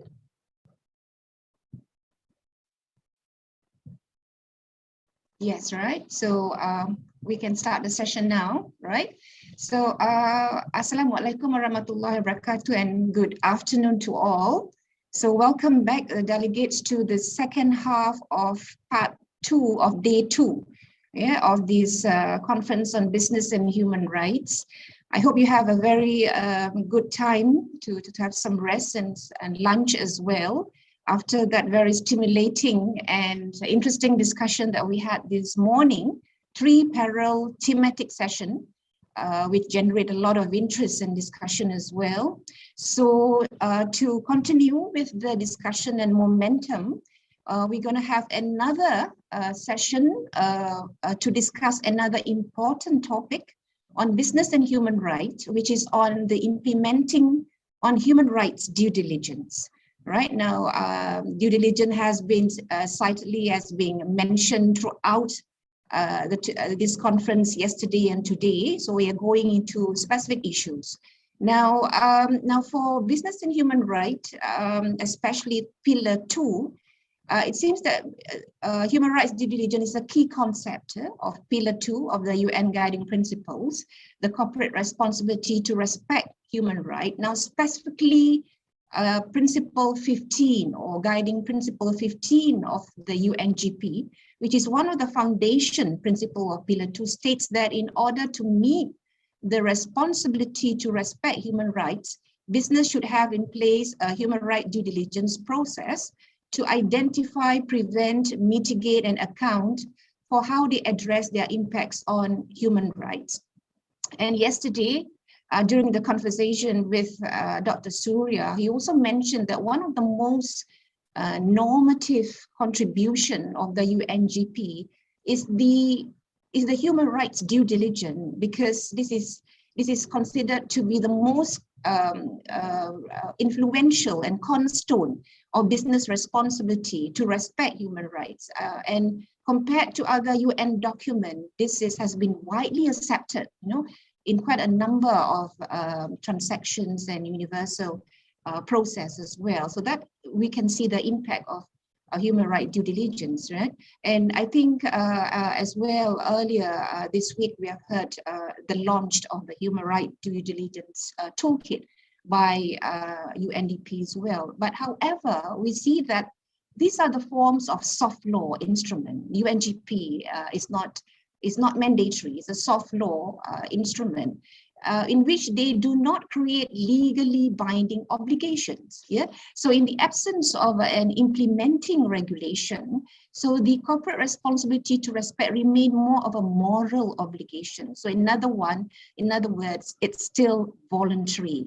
Right. And again, yesterday during the ESG discussion steered by Sean, we have heard also from the regulator, especially SSM indicated that although we have some provisions in our Companies Act 2016, Section 252, which introduced the business review reporting in terms of corporate disclosure, it is still voluntary, right? It is still voluntary. Now, having said that, so in the absence of a binding regulatory framework requiring companies to undertake human rights due diligence, now companies may continue to fall short of the corporate responsibility to respect human rights, right? So in other words, we can see that times are changing, landscape are changing. The regulatory landscape is certainly changing because we are now observing governments passing legislation requiring corporations to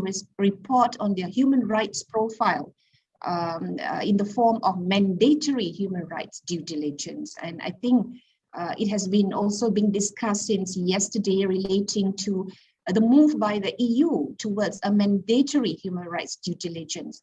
Now, if this legislation is passed, now it will certainly impose a new wide-ranging ESG, human rights due diligence requirement on the whole value of the chain of companies established, or even on for companies which are operating with EU. There are certainly concerns, there are certainly challenges, especially for the smaller companies, for the SME. So for this session, we're going to discuss a whole lot of issues relating to human rights due diligence from various perspectives.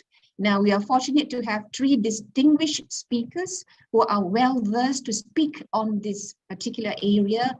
I also realized that we have women speakers, women panelists, the only women session for this conference. So I think we are quite empowering. I have to say this is also from a gender lens perspective. We are actually practicing the gender lens perspective, but setting that aside, yeah. Our first panelist is Ms. Shamista Selvaratnam. We have Ms. Shamista Selvaratnam. We also have Ms. Joanna Chua, and we also have Ms. Cynthia Ann Patterson.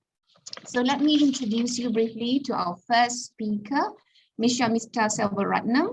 Now, Shamista is a corporate sustainability expert, a BHR Business Human Rights Advisor from Pillar 2. She has expertise advising multinational companies on how to align with international and domestic business and human rights standards, including in relation to human rights due diligence. So for Shamista, my question to you is, now, as been said just now, this concept of human rights due diligence has emerged as a dominant paradigm, it seems, right, for doing business with respect these human rights. So it is a central concept to the UNGP, and it's been described as what steps a company must take to become aware of to prevent and address adverse human rights impacts in order to discharge its responsibility to respect. So to start with, perhaps if you can also elaborate to us, Shamista, what should the scope of human rights due diligence be? And how can size and other characteristics affect an enterprise human rights due diligence process? So over to you, Shamista. Wonderful. Thank you very much for the introduction and for the question. It's lovely to be joining everyone here today, and I'm looking forward to the discussion. As you've said, human rights due diligence is a central concept to Pillar 2 of the UNGPs. And the main purpose is really about knowing and showing that a business respects human rights. And this is what in turn helps a business to prevent and address negative human rights impacts. And something that's really key about this process is that it should not be solely focused on risks to the business, but it should also consider risks to people.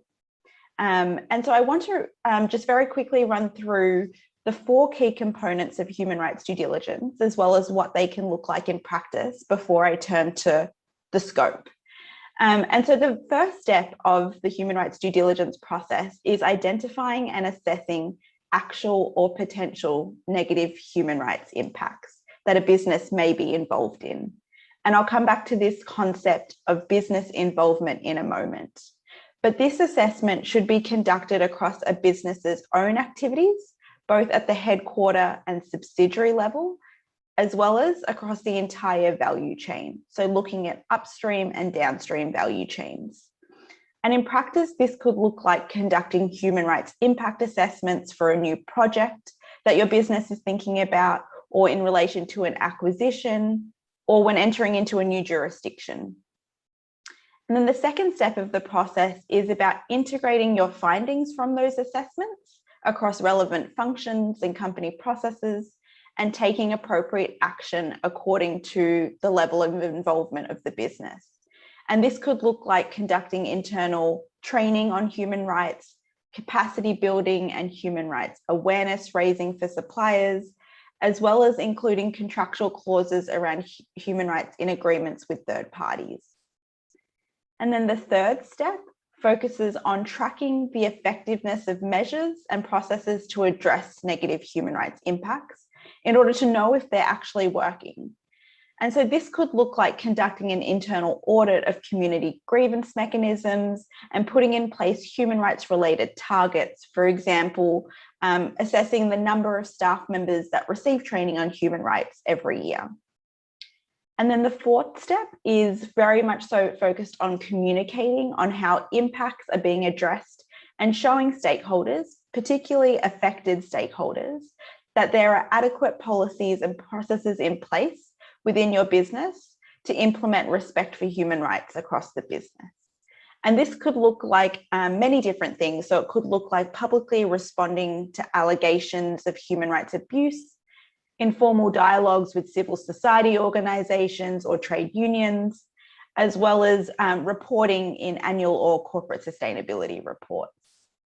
And while there are 4 steps of the process, I think it's really important to note that the human rights due diligence process should be ongoing, as the risks to human rights related to a business can change over time, and it should be informed by meaningful stakeholder engagement. So now turning to what the scope of human rights due diligence should look like, the UNGPs are clear that the scope of the due diligence process should cover negative human rights impacts that a business may cause or contribute to through its own activities, or to which it may be directly linked to its operations, products or services by its business relationships. And so what do these concepts look like in practice? I'll run through a couple of examples. So a business may cause a negative human rights impact if it discriminates against an employee, or if an employee is injured due to the failure of a business to provide him or her with personal protective equipment. A business may, on the other hand, contribute to a negative human rights impact if it places unreasonable expectations on a supplier to get a product ready quickly and at a low cost, knowing that it could not happen without the exploitation of workers. So for example, it may require workers to work excessive hours and not get paid for those additional hours. And then finally, a business may be directly linked to a negative human rights impact if it has reason to know that one of its suppliers is using, as an example, cotton picked by another supplier, and that other supplier is using forced labor within its business.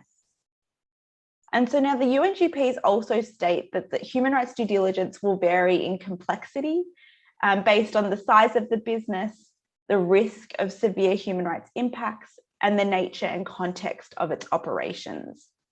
And this doesn't mean that some businesses are not required to conduct human rights due diligence. Instead, all companies should be conducting human rights due diligence, but the company's size and other characteristics often influence the kind of approaches taken to meet the responsibility to respect human rights. So larger companies are likely to be engaged in a wider range of activities and have more business relationships and long and complex supply chains compared to small companies.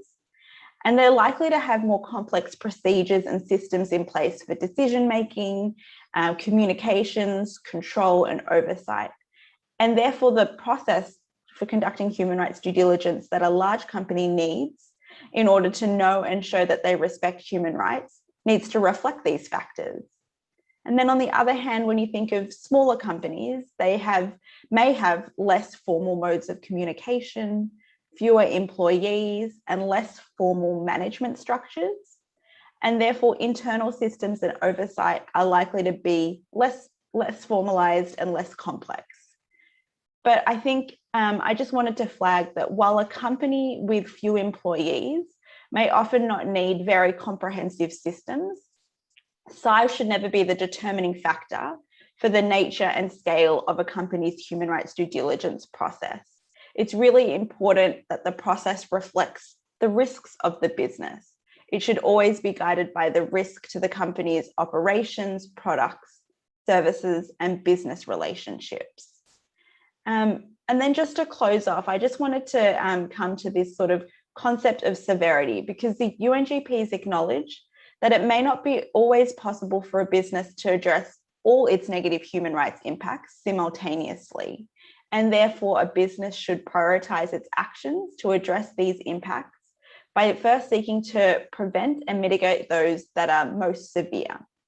And in order to determine severity, a business should have regard to the scale of the impact, being the gravity of it, scope, being the number of individuals that are or will be affected, and irremediability, being the limits on the ability to restore affected individuals to a situation that's at least the same as or equivalent to the situation before the negative impact. And I'm happy to discuss those concepts a little later in further detail if there's time. You're on mute. Thank you very much, Shamista, for explaining that concept in terms of the in-depth, very detailed. Perhaps maybe also you can, I think we still have some time to discuss in terms of some of case studies. Yeah, some of case studies. I think we have certainly seen the tragic collapse of Rana Plaza in Bangladesh, 2013, in which this has brought global attention to potential human rights risks and impacts. Yeah, that's in the garment and footwear sector. So perhaps you can share some of the case studies to how this concept has materialized in company operations and supply chain, and what actually are real problems faced by companies, right? I mean, you mentioned about size and complexity as compared to larger companies and the smaller companies, but in your course of your work, yeah, how does the company deal with this particular issue? Can you share with us? Sure. Thank you very much for that question. So I think just starting with sort of some of the key issues and challenges faced by companies, one of the ones that we often see companies faced with is the construction of risk. So we often see companies, when they're conducting human rights due diligence and conducting these impact assessments, focusing on risks to the business rather than also taking into account risks to people. And this requires quite a fundamental mindset shift from thinking about how could an impact affect, for example, the financial position of the company or the reputation of the company, to thinking about how could it affect workers, communities, and consumers.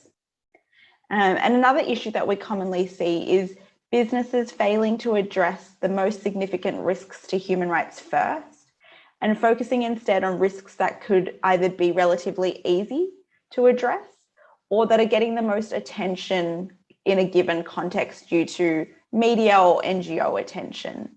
And so it's really important that businesses are doing an objective assessment of their most significant risks and addressing those that are most severe first. And then we also often see companies focusing on their own activities and their supply chain, but not considering how their businesses could be involved in impacts related to different business relationships, such as joint venture relationships or customer relationships. And so it's really important that companies don't ignore a specific part of their value chain, but they look at the impacts across their entire value chain. And then a point that you mentioned in the question is that we often see companies limiting human rights due diligence to their tier 1 suppliers. And that's because that is where companies have the most direct relationship and the greatest amount of influence. And so efforts to go beyond tier 1 tend to happen only when an issue has been brought to light by media attention or by an NGO. And we see that few companies appear to be asking their tier 1 suppliers to demonstrate that they and that their suppliers in the tiers below fulfill the responsibility to respect human rights by requiring assessments on the risks to and impacts on human rights. And so now turning to sort of good practice approaches that we see companies that are leading the way doing. I think one of the key ones that we often see is that companies are building and exercising leverage across business relationships. And this is particularly important where a company may be directly linked to an adverse human rights impact through those relationships. And examples of leverage can include traditional commercial leverage. So that's through contractual clauses and through audits and through setting incentives for your business relationships. But there's also broader business leverage that can be exercised through capacity building, building a unified voice through all of your internal functions and referencing international standards, as well as driving shared requirements of suppliers with your peers. Something else that we're commonly seeing is a good practice is companies engaging with and enabling critical voices, such as the voices of human rights defenders and local communities and trade unions, in order to help the business understand its potential and actual impacts, and then taking action based on that. And then touching again on sort of identifying risks across the entire value chain. That is something that is very difficult to do, but more and more we're seeing companies starting to expand their human rights due diligence process to practice it in the way that the UNGPs envisaged, so to include downstream and upstream risks across the entire value chain. And ways that we see companies doing this including contractual clauses, so cascading requirements down to the suppliers of their suppliers, as well as setting incentives for tier 1 suppliers to carry out human rights due diligence on their own suppliers. There are quite a few more that I could go through, but I am conscious of time and that I want my fellow panelists to have a chance to speak as well. So happy to come back to more examples later. Yeah, thank you, Shamista. Thank you for that. I think the first foundation is to lay out the concept and how does it work and the challenges as well. So I think thank you for the discussion, because I think you have elaborated extensively in terms of what it was the genesis perhaps of the human rights due diligence concept. Now we go then to our second speaker, Ms. Joanna Chua. Now Joanne is the National Program Officer of IOM, International Organization of Migration, and she is the Labor Migration Lead and heads CRESS, which is the Corporate Responsibility in Eliminating Slavery and Trafficking, and also IRIS, which is the International Recruitment Integrity System Programs in Malaysia. Thank you, Joanne, for joining us. So my question to you, Joanne, is in line with the UNGP, businesses have the responsibility to uphold the human and labor rights of migrant workers and remedy adverse business impacts. So to help businesses enhance supply chain transparency and address specific vulnerable groups, especially migrant workers, IOM has actually implemented the labor supply chain mappings under its corporate responsibility in eliminating slavery and trafficking initiative, which is CREST, which we are very familiar with. So perhaps maybe for the benefit of our audience, can you elaborate further on this effort and how does this tie in with human rights due diligence? Over to you, Joanne. Thank you so much, Professor. I do have just 3 or 4 slides on the mapping process. So what I'll do is I'll start sharing my screen now.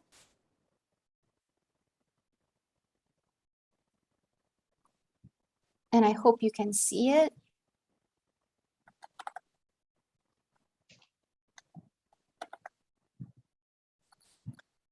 All right. Okay. Yes. Okay. Thank you. It's on. Yes.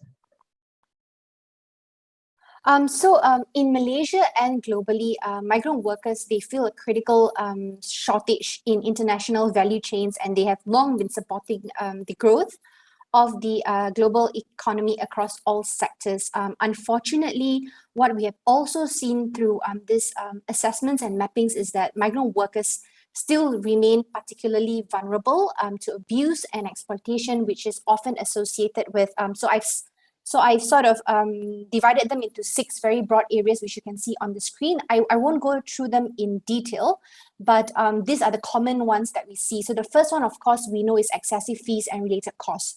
So in Malaysia, for example, the fees that we see, they really range. Some of them go into hundreds, some of them go into 20,000 ringgit, 30,000 ringgit, and usually the higher end comes from the workers who come from Bangladesh. So we know that workers are paying huge amounts of fees and related costs in order to obtain what is usually a minimum wage job in Malaysia. Then, of course, there's a common problem of retention of personal documents. So this is where the recruiter or the employer may hold their passports, their education documents, and things like that. And then, of course, another very common risk or vulnerability that we see is contract substitution. The worker may sign one contract in a country of origin, but then they come over to Malaysia and then they are coerced into signing a different contract where the terms may actually be less favorable. And then, of course, something that the pandemic has really highlighted is the poor working and living conditions of migrant workers in Malaysia, where we have seen that there were quite a number of large clusters that were mostly migrant workers who were working or living in very, very poor conditions. Then we see the usual discrimination, harassment, violence. This includes gender-based violence as well. And finally, of course, there is the restriction to freedom of movement. So if I could just move on to the next slide. Understanding migrant worker journeys in international supply chains. So many industries and business enterprises have identified human and labor rights risks in relation to migrant workers in their value chains, and they have started to address them. However, due to the complexity of labor migration processes, existing regulatory gaps, and also, the multi-tiered nature of supply chains, businesses continue to face barriers in effectively preventing and mitigating those risks. So that now brings us to the crux of this topic, human rights due diligence. So conducting human rights due diligence and providing migrant workers with grievance mechanisms are essential steps to fulfilling this responsibility. What we've been seeing, though, is that existing human rights due diligence efforts, they tend to focus on the employers and labor conditions at the workplace. That's what most of the audits do as well. Their focus is on the country of destination and the workplace. There is very limited attention on abuses that actually surround the migrant workers' recruitment, deployment, and returns processes, even with, and there are even fewer assessments which focus on labor recruiters, sub-agents, and the many other labor supply chain actors that are involved in the migration process even before employment starts. So as a result of this, the visibility of these parts of the labor supply chain, they are limited and abuses are rife. So to begin, we need to increase transparency throughout the value chain, from the employers to the labor recruiters, sub-agents, and also all the other third-party service providers. It is critical in order to offer better protection to migrant workers.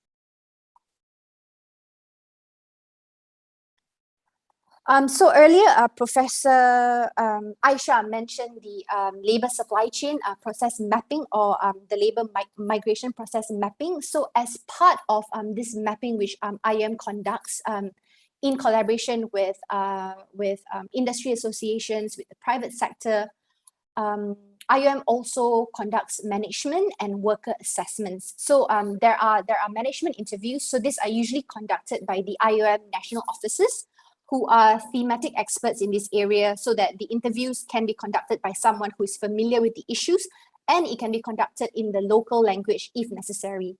Then there are also the worker interviews. So unlike audits, which are generally more rigid and engages the services of interpreters, IUM has offices from the countries of origin conduct these interviews with migrant workers, and this is to ensure that the workers are able to communicate comfortably and effectively in their respective languages. So another thing that we have found in our mappings, which are quite different from audits, is that migrant workers, they tend to be more open and more honest when they're speaking to someone who is from their hometown. There is already sort of that bond there, they speak the same language, they may even come from the same town. So they tend to be a little bit more forthcoming, I suppose. They are not as afraid. So that means that the data which we are able to gather is valuable.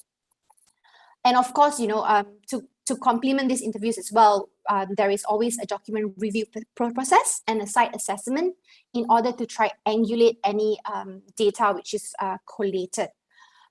So the IUM's labor migration process mapping prioritizes meaningful engagement and protection of migrant workers. So we consult, we engage, and we include migrant workers where possible in all labor migration process mapping activities. What this does is it enables the migrant workers to participate in these activities voluntarily, of course, and take all necessary action to protect migrant workers and their family members and representatives from any harm or retaliation. So our approach here is, you can see on the screen, firstly, sorry, Firstly, it is broad in scope. It assesses a broad range of stakeholders involved in the labor migration process. This would include buyers, it includes employers, labor recruiters, and third-party service providers as well. Secondly, it is collaborative. It engages in meaningful dialogue with all stakeholders to contribute to the process, share responsibility, and deliver the best outcomes for migrant workers. So we want all stakeholders to be able to take ownership. Thirdly, it's gender responsive and gender inclusive. So the mapping identifies gender-specific vulnerabilities and mitigates adverse impacts for different genders throughout the process. Fourthly, it is sustainability driven. It focuses on identifying actions that respond to root causes of issues, thereby leading to sustainable long-term solutions. So we aim to be proactive rather than reactive. And lastly, the mapping process remains flexible. It adapts the steps and the tools to diverse cultural and religious contexts, migration corridors, and economic sectors. It also expands the topics covered in consultation with third-party experts. And this is so important because we know that that migrant workers in Malaysia, they don't come from one country, they come from many countries and they are all with their diverse, cultural context as well.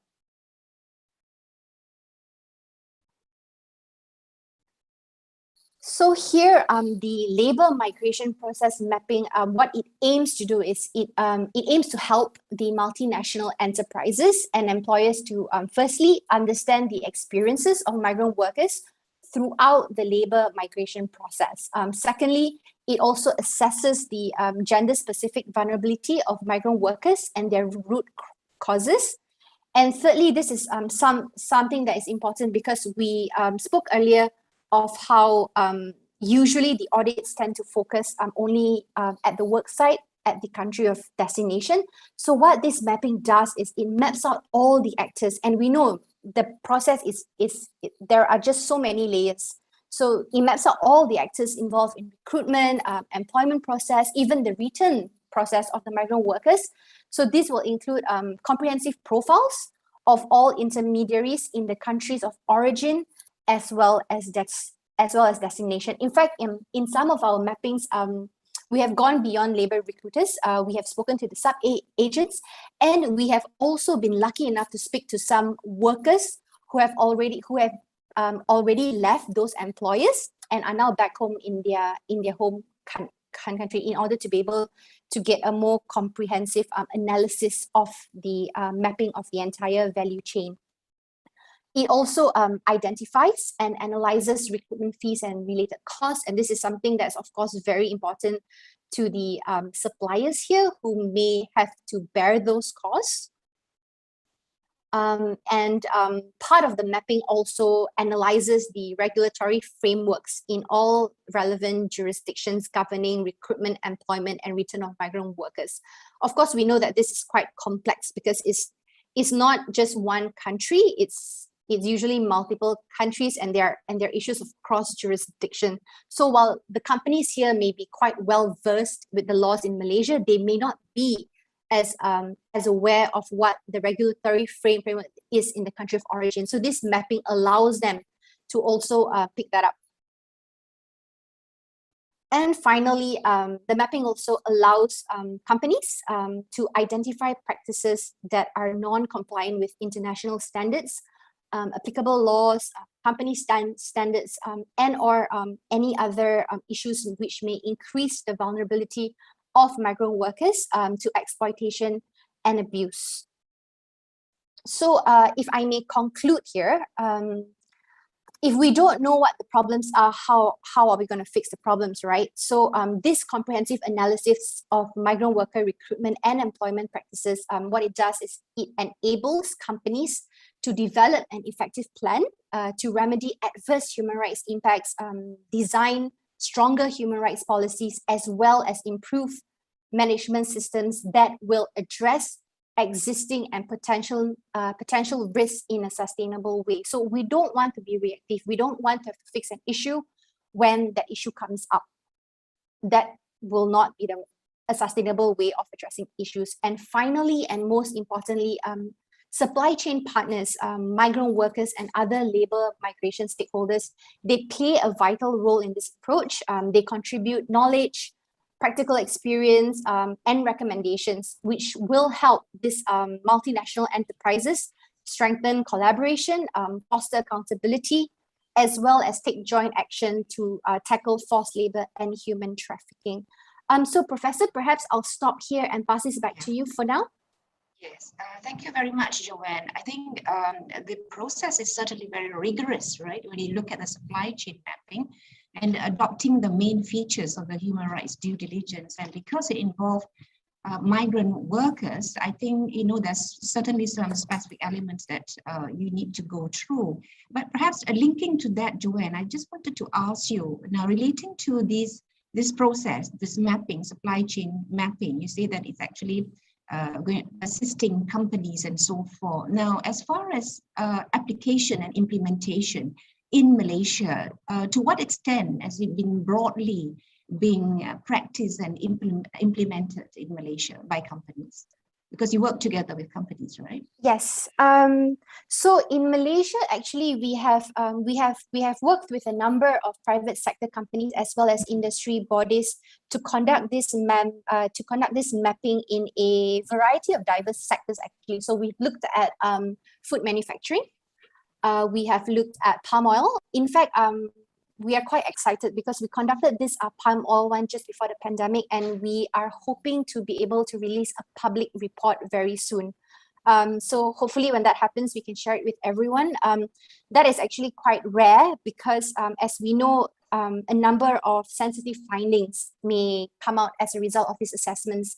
So naturally, companies usually want to keep the reports more confidential. It's something that they want to work on their own. But this is a report that we are really hoping to be able to make public. So yeah, so when that comes out, we'll be sure to share it with everyone. Other areas that we've also worked in are electronics manufacturing. And another area that we'll be going into this year is actually the rubber glove sector. So that's something, of course, that that we're very keen to do because we realize how important that sector is, especially during a pandemic. And of course, you know, we have seen the bans that have been imposed on certain Malaysian companies. So we're definitely looking forward to see how we can perhaps learn more about the industry as a whole and of course share that our learnings and findings with everyone. Yeah. Thank you very much. Thank you very much, Joanne, for that explanation. So let me go to the third speaker, Ms. Cynthia Ann Patterson. She's currently the Principal Social Performance of Petronas. Welcome, Cynthia. Cynthia is also the Principal Social Performance at Petronas, and she has been the energy industry for over a decade with international experience in managing social risks across the life cycle of the upstream and downstream businesses. So my question to you, Cynthia, is Petronas has conducted various initiatives in promoting business and human rights and further extending it to third parties and supply chain linkages.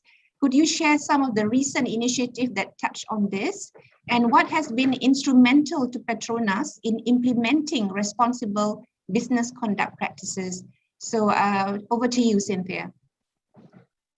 Thank you so much, Professor, and happy to be speaking on this really important topic of human rights due diligence. So maybe I can start by just very quickly providing an overview of what are the controls in place that we have in Petronas regarding human rights management.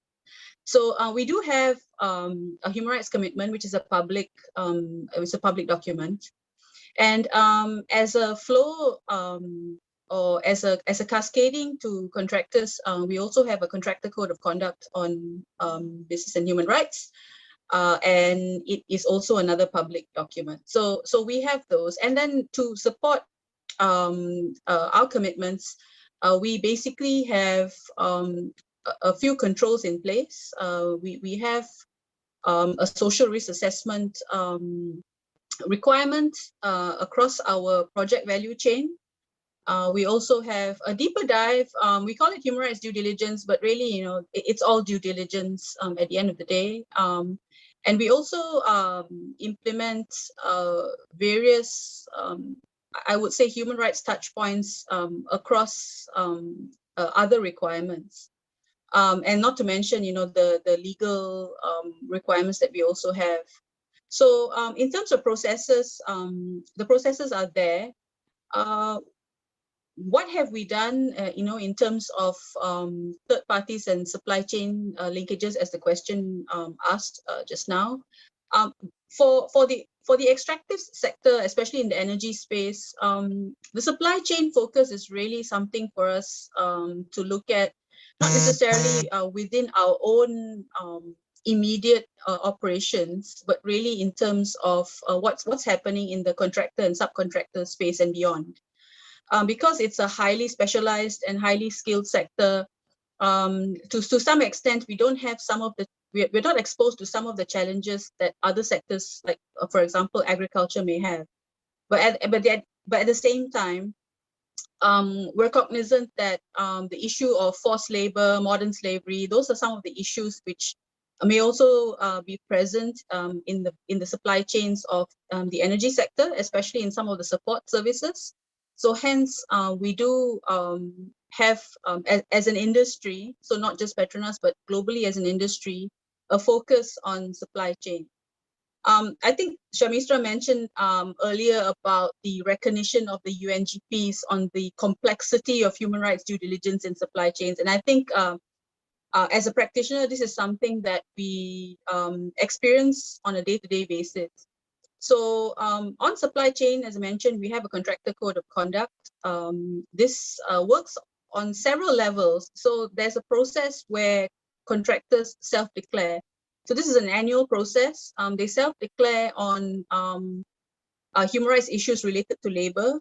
So based on that, and we have an internal filtering process in terms of the criteria. We may do some sample follow-up assessments with the contractors and suppliers, mostly to understand their responses to the self-assessment questionnaire, but also to understand from them what are some of the issues that they've been facing, what are some of the good practices, because it's not all bad. So what are some of the good practices that they have implemented? And also, where are the areas in which a company like Petronas may be able to work with them to help raise the standard of human rights management overall. It was also mentioned, I think, earlier on in terms of the complexity related to reaching out to second tier or subcontractors and beyond. So of course, as a principle, I would say we don't have a contractual relationship with subcontractors. So this is one of the real world hurdles that many companies would face. But what we've been doing through our contractor code of conduct assessments is really asking our contractors, what have you been doing to advocate and to ensure that labor rights are respected within your value chain. We do have that conversation with the contractors that we talk to. It's quite interesting because there's some level of awareness in Malaysia, for example, but at the same time, there's a lot of work to be done in terms of creating that drive from contractors to actually extend this conversation that we're having with them down to their value chain. There's not a lot of recognition across the board. It's not pervasive, that human rights or labor practices is something to have a conversation about. We're also taking an approach of working with rather than applying kind of a stick approach. So it's kind of we want to understand, we want to educate, and we want to help the contractors move in the direction of respect for human rights. We find that that's helpful if from the outset, we don't create a situation, we don't create the perception that human rights is a hurdle for business. I think in previous sessions today, especially with the COVID-19 situation, there has been there's a sense that human rights itself, and the requirements to respect human rights themselves create a cost hurdle which is quite difficult to address in these current challenging times. So we try our very best to create that safe space, as it were, for contractors to be honest with us on the challenges that they're facing. And what we found was that the reality is they do have some measures in place. One of the key things that we found was really that they tend to lack, sort of formalization around certain processes. So, for example, grievance mechanisms might be in place, but they won't be formalized. And they wouldn't typically also have this conversation about human rights. So that's one of the things that we found. So, just to kind of address the first question on what we've been doing. So we are focusing on our supply chain. We have a contractor code of conduct in place. We are, progressively ensuring that, we've reached out to our value chain as far as we can go. And so it's not all, rosy per se. It is quite a challenge because of the complexity of the value chains that we have. But nevertheless, by pursuing some fundamental requirements, I think it's headed in the right direction. Secondly, on drivers, I think what we have are two, basically external and internal drivers. The external driver would be, of course, our own commitment to the UNGP. So that's one. Of course, in terms of legislation, I think we've heard a lot in this conference of the 2 days regarding growing mandatory requirements in regarding human rights due diligence, especially for labor. It's a growing requirement in Europe. So we are looking at that because either we have officers there, so they're exposed to those mandatory requirements, or some of our suppliers are also exposed to those requirements. So those are some of the external drivers. The internal drivers are, of course, we would like to manage that risk of human rights, either to the business across our own value chain, and as well as to rights holders. So the issue of labor, especially in the energy space, is quite interesting because quite a lot of it is outside our line of sight. So we do have to work with contractors and suppliers to ensure that they understand why we're doing this.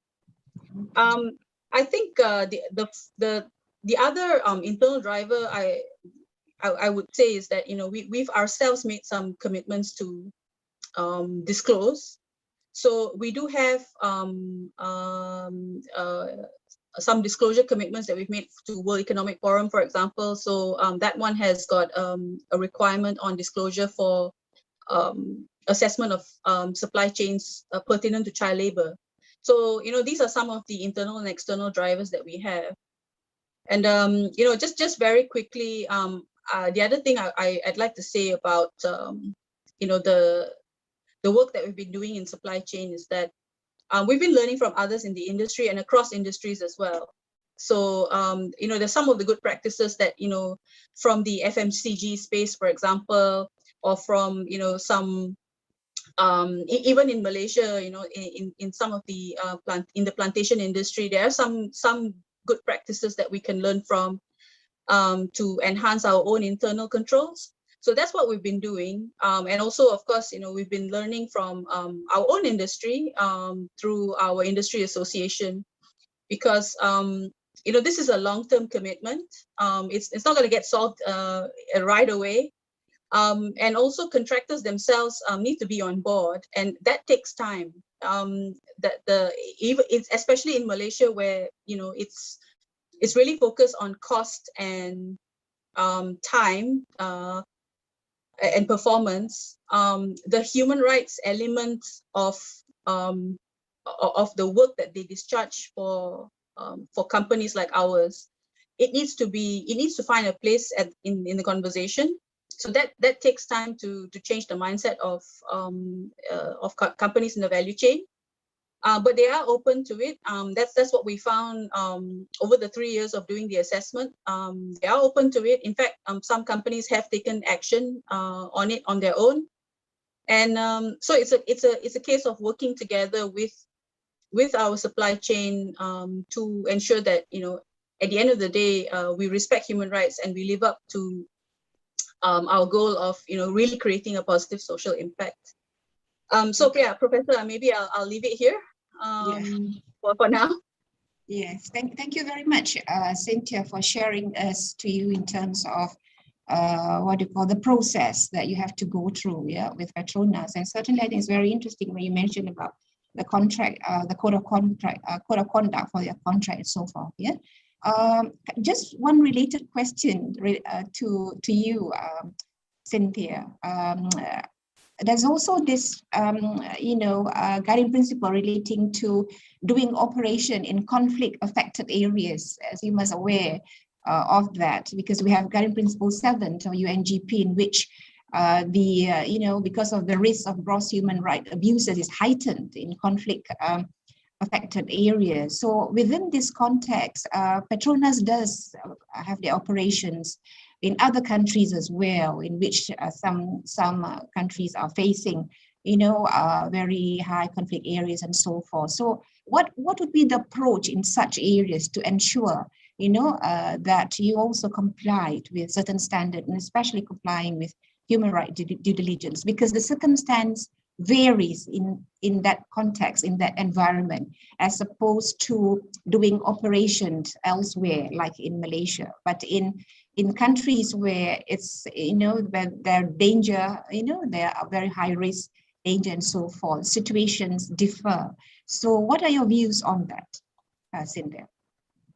Well, thank you for that question. That one is really a tough one for the industry, because of the spread of operations that we tend to have. So unfortunately, energy is not found in just places where it's stable and peaceful. Some countries are going through a volatile period, and this is where the role of human rights due diligence is really key. This is what we found from our own experience. It goes back to basics. What we really want to ensure is that rights are respected, and we're not part of the we wouldn't be complicit in any way in any of the abuses that might occur in places that are experiencing conflict. So human rights due diligence is then a key element. And one of the things that we have found from experience is also that the due diligence requirement is actually not something that is done as a once-off. As you find situations changing, and conflict doesn't happen overnight. There are some indicators which will tell you that the situations are changing. We do have a requirement actually for our operations to conduct a due diligence. We have several tools, as I mentioned earlier. So these are some of the things that we can do. Of course, externally, it's not possible for a business to really, I would say, control, the external socio-political factors. But for what's within our control, to ensure that the safety and security of the people around us and our colleagues are of utmost importance. Rights are respected, and we work through the situation as they unfold, because they can be quite changeable. Thank you, Cynthia, for that explanation. I have to say, Petronas, as our multinational company, in terms of extensive operations, certainly there will be challenges, right? Challenges that you have to meet. But what's important, I think, is coping with the challenges, right? Is coping with the challenges at the same time. And that is what is important, that we need our companies to be responsible, conducting responsible business conduct. So thank you so much for that response. Now we are now at 3 p.m. Now I need perhaps maybe to check whether we have some questions from the chat box. And yes, I think we have some questions here. We have a question for the participant. Now, some companies want to understand the exposure to human rights non-compliance before agreeing to adopt human rights policy or commitment. Well, this is actually the concept. So which should come first? Is it a human rights due diligence or a policy commitment? Now, perhaps maybe I can ask Shamista on that as well. Shamista? Sure, very happy to respond. So thank you very much for the question. I think it's really key to note that human rights due diligence and a policy commitment to respect human rights should be complementary. So human rights due diligence should always be complemented by appropriate policies, setting out a company's commitment to respect human rights, as well as efforts to embed human rights due diligence across the entire business. And I think that outcomes of the identification and assessment of negative human rights impacts shouldn't inform whether a company wants to commit to respect human rights, because the UNGP state that all businesses should have such a commitment. And where they have such a commitment, it should be followed through by action. So by identifying and assessing your human rights impacts and taking action to prevent and mitigate those impacts. And we're actually seeing, I guess, greater scrutiny of companies that have commitments in place, but where those commitments aren't followed up by action, so often referred to as hollow commitments. So the two should really come together. And I think the final thing I wanted to highlight was the importance of transparency, which is something that Cynthia mentioned. And I think it's well acknowledged that implementing the UNGPs is challenging. It's not straightforward. As Cynthia said, it's not all rosy, and value chains are complex. So it's really important to be transparent about what you're doing, as well as the challenges being faced. And so if you have a commitment to respect human rights, you can be transparent that you're taking steps to understand where your negative human rights impacts are across your value chain. And based on that, you'll take steps to prevent and mitigate those impacts. But just being open and transparent about what you're doing goes a long way, because it is well understood that it isn't a straightforward process. And it's not easy to bring your business into alignment with the UNGPs. It takes a lot of hard work, and things evolve over time. So it's a journey of continuous improvement, if I can say. Yes, Cynthia, I do agree. I mean, we could not expect change overnight. Like, what's important is that the initiative is ongoing. That's what's important. It should be sustainable. It should be ongoing, and that is, I think, the key to the issue, right? So we have also another question to Ms. Joanne. And the question is, may I know what are the procedures or actions taken by IOM after the labor migration process mapping has been done? So what would be the next step, Joanne, if you can respond to that? Sure. Thank you for the question. It's a good question. So as part of the labor migration process mapping, what we usually do is we will draft a report for that company, for example. So that report will go into detail as to all the risks that have been found and how the company can address those risks. So there will be recommendations on steps that can be taken by the company. In fact, for the report which we are planning to launch publicly, we have also included recommendations not just for companies, but also for the industry as well as governmental stakeholders. So when it comes to specifically the private sector, for example, the next steps which are taken usually jointly by IOM and the company, because I mean, these are the private sector, right? So we can't sanction them, we can't make them take action. So the best that we can do is we work with them to try and rectify some of the gaps or the risks that we have found in their operations.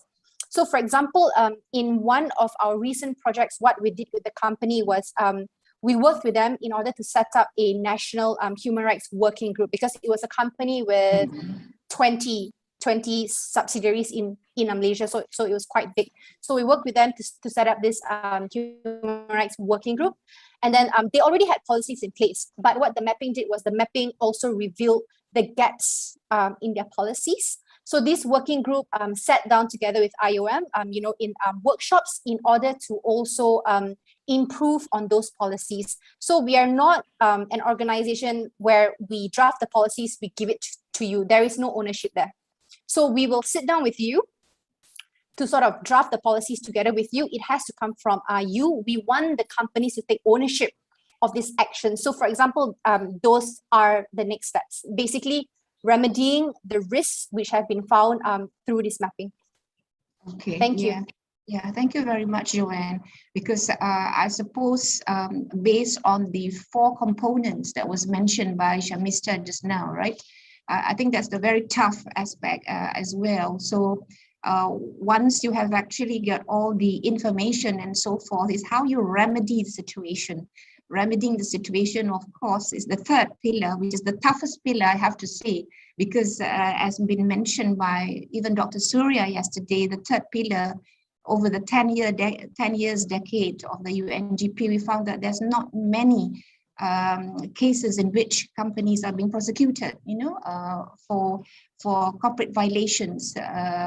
Although I think we are aware that the 3rd pillar expresses different mechanism, state and non-state grievance mechanism. So remedying the situation is actually also another aspect that must also comes immediately after when you have identified your corporate due diligence exercise, right? So we have another question here. Now, have you found any difficulty in taking the mitigating steps to ensure compliance? And this is about what you call challenges as well. And who would bear the costs? So I have to say, perhaps maybe Cynthia would like to answer that. This is about costs as well, right? Cynthia? Okay, well, yeah, that is a tough one. It is challenging. Doing the assessment itself is just half of the story. Getting the mitigations actually implemented is really, I think, a challenge. And I wouldn't mind saying it's a challenge for us as well in Petronas, because the mitigation actors may not necessarily be you. So it might be the mitigations may actually be required from the companies. So, follow-up actions are actually one of the key, I would say, success factors that we've had, because they don't expect us to ask the question again, but we do, and so they know that we know. So but it does require a lot of commitment, and it does require a lot of time.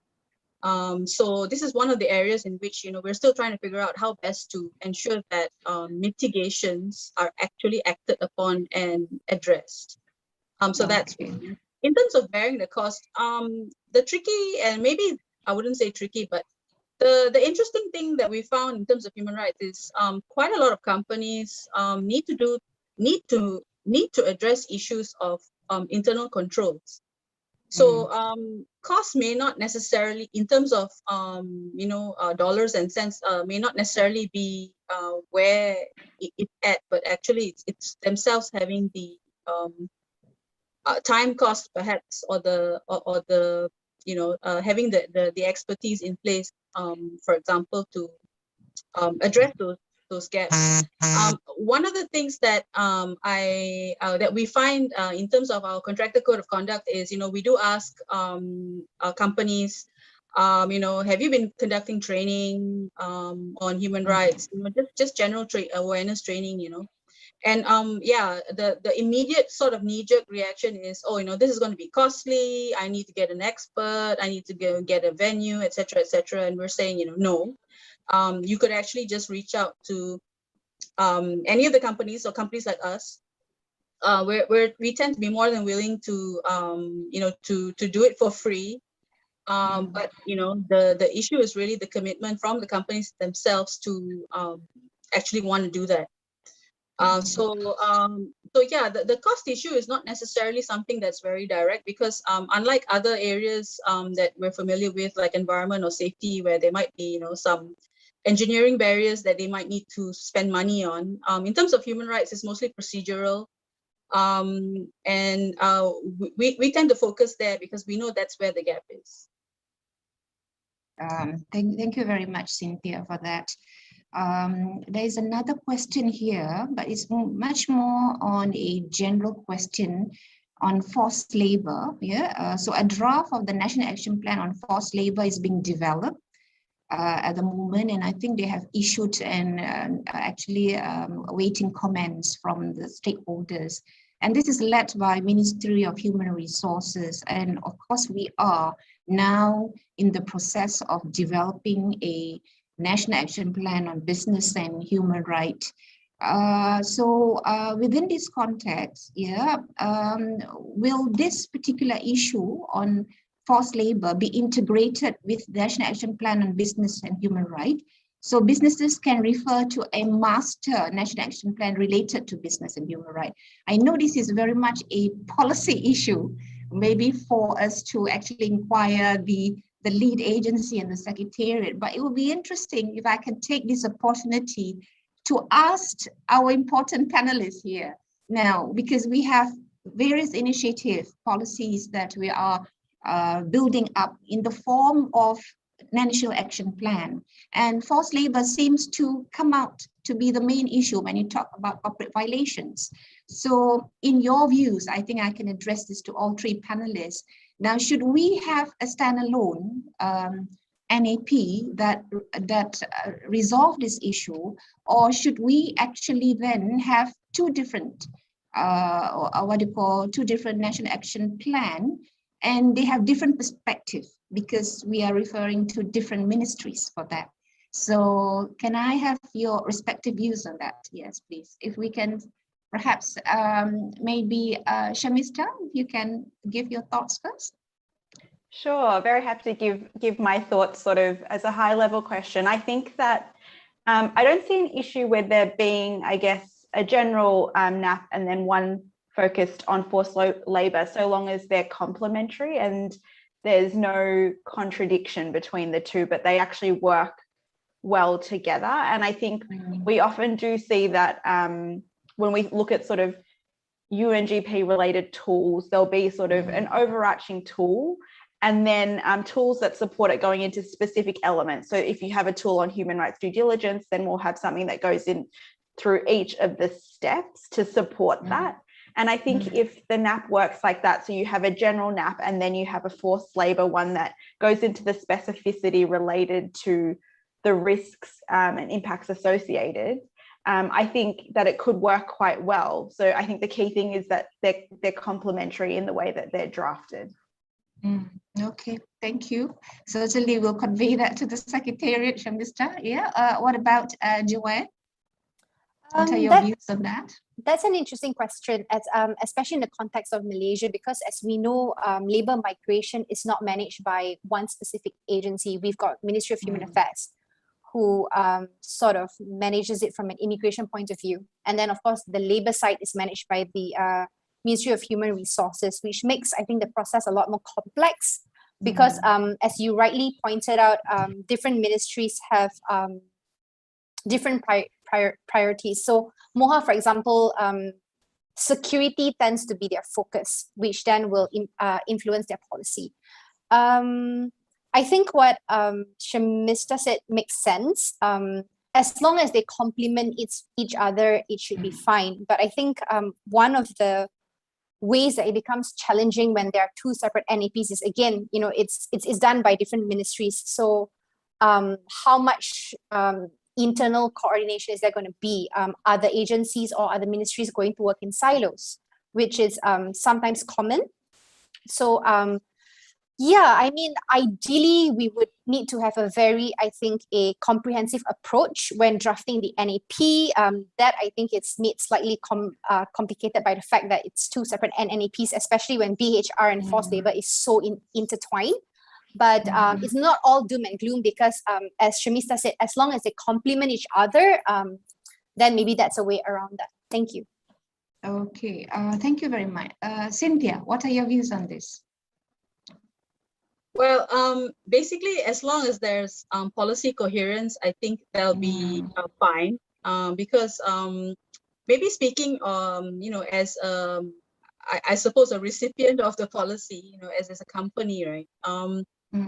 Issues of forced labor, the National Action Plan on Business and Human Rights, those are common. I mean, those are important drivers, I would say, to raise the standard of respect for human rights. So, so policy coherence will definitely be helpful. Internally, for us, since we have a code of conduct anyway, which recognizes forced labor as one of the key elements, it doesn't really, it doesn't really make a huge difference to Petronas, for example, primarily because we're already looking at the issue.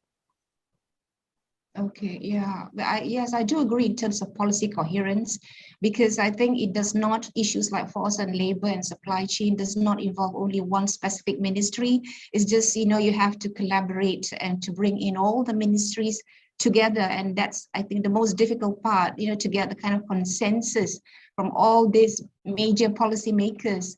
So I think this is also a tough time to go, but certainly I think we need to also brainstorm this back with the lead agency regarding this matter. I believe there is also another question. Okay, and then the question is Malaysia ready to have mandatory due diligence as part of its laws? If so, what are the challenges company will face if human rights due diligence is going to be mandatory? So you mentioned this again, right? So perhaps Shamista, would you like to respond to the question?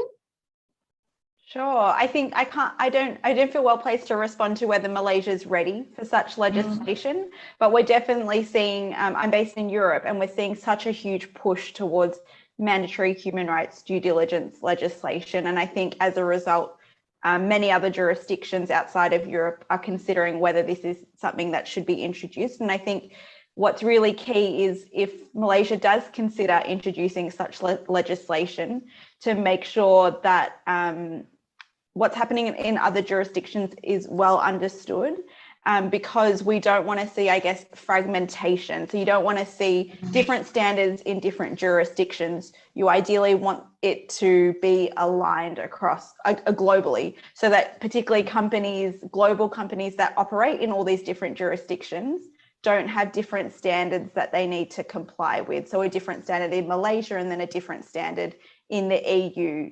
So I think alignment is really key when any country considers introducing mandatory due diligence as part of their national laws. And I think thinking about the challenges that companies will face, we often see due diligence legislation pushing companies to disclose more. So they're focused on disclosure, but as a result of that, it requires companies to take action. So companies to conduct the human rights due diligence process. So I think the challenges are in really understanding this process and then implementing it. So identifying and assessing impacts, all of the 4 steps that I went through previously, it's really understanding what that can look like for your business, and starting to implement that now, not waiting, but starting to implement that now. So when such legislation, if it does come into force, it's not something that you need to quickly try and understand, but it's already a part of how your business assesses and manages risk. Okay, yeah. Thank you, Shamista. I suppose, it's correct, because I think so far, as far as the legislations are concerned, we have the Companies Act 2016, which I have mentioned just now, and that's voluntary with the introduction of the Business Review Report in 2016. And the Companies Act is a statute of general application to all companies, which applies to the 97% of the companies in Malaysia, which are SMEs, which I believe that they would have some challenges again as to that particular matter. But the UNGP speaks about its application, that it's applied to all companies in respect of size, geographical location, ownership, and so forth. And this is the part I think that we should be dealing with and perhaps pay attention to. Now, are our companies ready to face the challenge once we actually impose it in a mandatory form? Of course, implementation and enforcement, coordination, and is also important by the regulators as well. Of course, we have BUSA as well as part of the listing requirement, and there are, of course, sanctions. But what is more challenging, I think, are the SMEs and the SMI, because these are the bulk of the industry at the moment. Yeah. Okay. Now we have also, I think we can have one question more. Right. Now this question is to Cynthia, it seems, right? Now, when a company decides to commit human rights due diligence, would training on the principle of human rights only be provided to people involved in the training of contractors, suppliers, assessment audits, and only in terms of measuring risk? Or would training on key areas and concept of human rights be carried out for all staff from shop floor to management? In other words, this would be relating to your capacity building initiative. Cynthia, what's your response to that? Well, thank you for that question. So human rights management, which includes due diligence, which includes due diligence and aspects of grievance mechanism, it's a mandatory requirement for Petronas. So all permanent staff, regardless of where they are required to go through this e-learning module, and it's tracked internally. So we do keep tabs on the percentage of completion on the training. So as a general term, yes, we have a mandatory requirement internally for human rights, which includes due diligence. And we have specific trainings designed for different functions. So for contractor management, for people who deal with grievance management. So it really depends. But yes, what we found was, because we have a commitment to human rights. So what we found was that having that general awareness about human rights as a requirement in the company has really enabled us to have a better feel for risks, and also it just speaks to the cross-functional nature of human rights. It's not just one particular function being involved in it.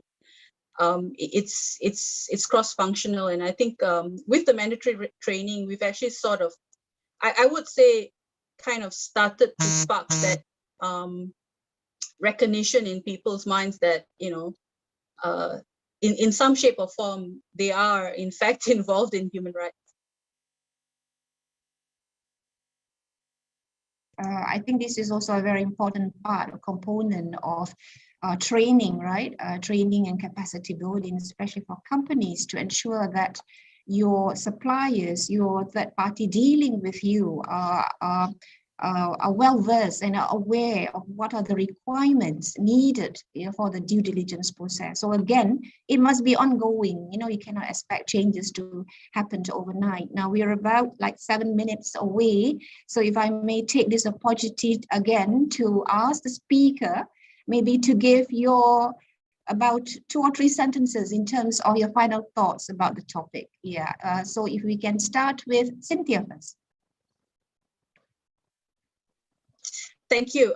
So I think in general, human rights due diligence is really a key component in demonstrating that we respect human rights. So it has several touch points, and we have to bring in the different actors involved to ensure that in the due diligence isn't just a process, but the outcome is important. What happens after the due diligence is really probably more important than the due diligence process itself. So that's one point I would like to make.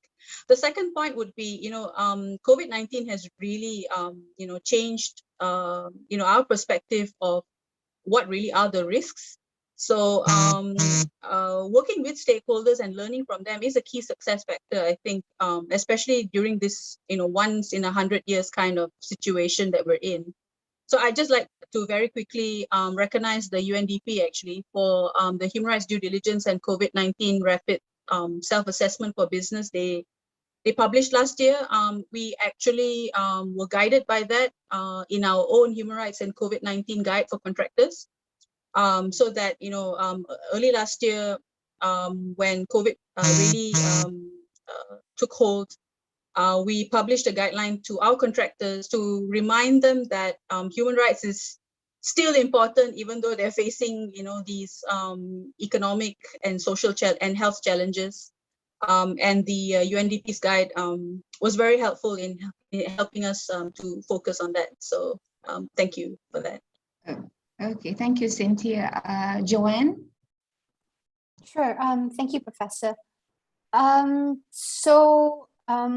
think human rights due diligence and our work in this space, we are trying to enhance human and labor rights for everyone who's affected by businesses, right? So this, I think, must be approached with an intersectional and gender lens that will deal with specific vulnerabilities across gender, age, race, origin, and all efforts in this space should really incorporate meaningful engagement, protection, and collaboration with workers. We really need to recognize their agency, as they know best what their needs are as right holders. I mean, instead of us always assuming we know what's best for them, which I think a lot of us tend to do with the best of intentions, I think that is something that we need to change.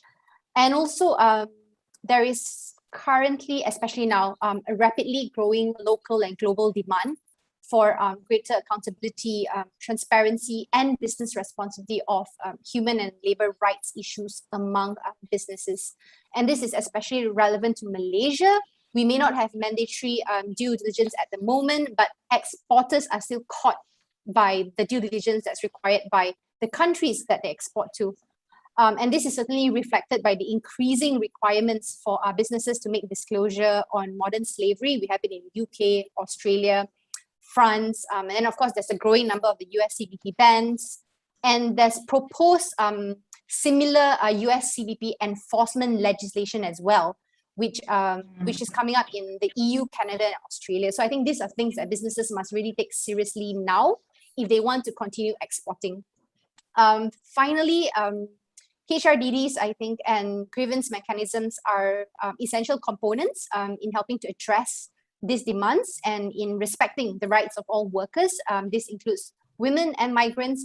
And at the end of the day, economic development and business growth, they cannot be pursued sustainably at the expense of workers and affected communities. So I think those would be my takeaways. Thanks. Okay, yeah, thank you, Joanne. And lastly, from Shamista. Wonderful. Thank you very much. And I've really enjoyed the discussion today. I think my final sort of 2 points would be that companies should just get started, including by assessing their potential and actual impacts, assessing where existing processes fall short, and then developing action plans and putting them in place. And I think this should include learning from good practices that are emerging, as well as using the tools and resources that have been developed for business, such as the UNDP Human Rights Due Diligence Facilitation Guide that was recently released. And my final point was that something that I mentioned before, that human rights due diligence is not a standalone process. And in order for companies to operate in a way that respects human rights, it should be complemented by a policy commitment to respect human rights, which should be embedded throughout the business, as well as active engagement in the remediation of adverse human rights impacts caused or contributed to by the business.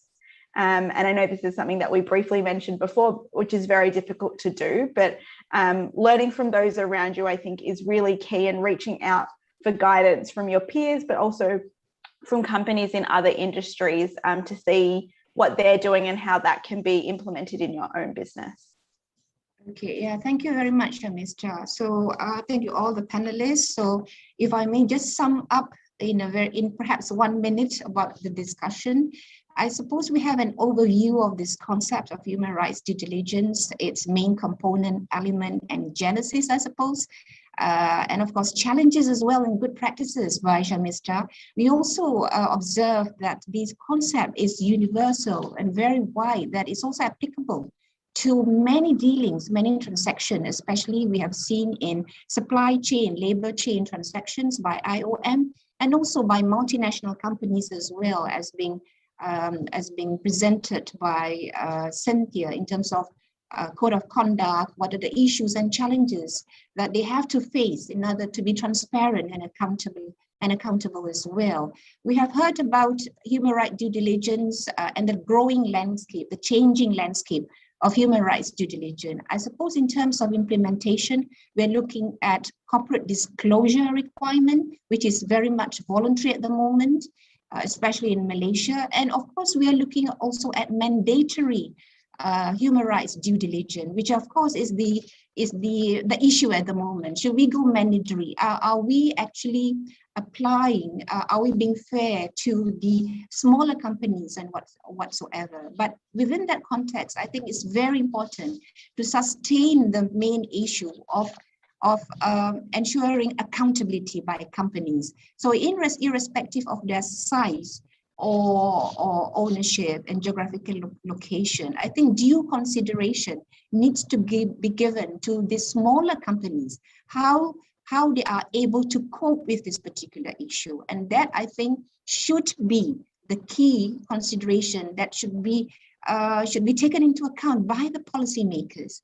Because when we heard about the EU move, now I think this is going to be a very major impact on Malaysia as well, in terms of trading with EU and so forth. So for that, I think for this rich discussion, I would like to thank our three distinguished speakers for their very, very valuable thoughts and knowledge as well. I'm sure we have benefited greatly from this discussion. Thank you again so much, Shamista, Joanne, and Cynthia. I hope that you will also join us in further discussion on this NAP. And for that, also, I thank you for the delegates for posing the interesting question to us, for us to deliberate in this session. So I then give back again to Fariza, the MC for this session. Thank you all.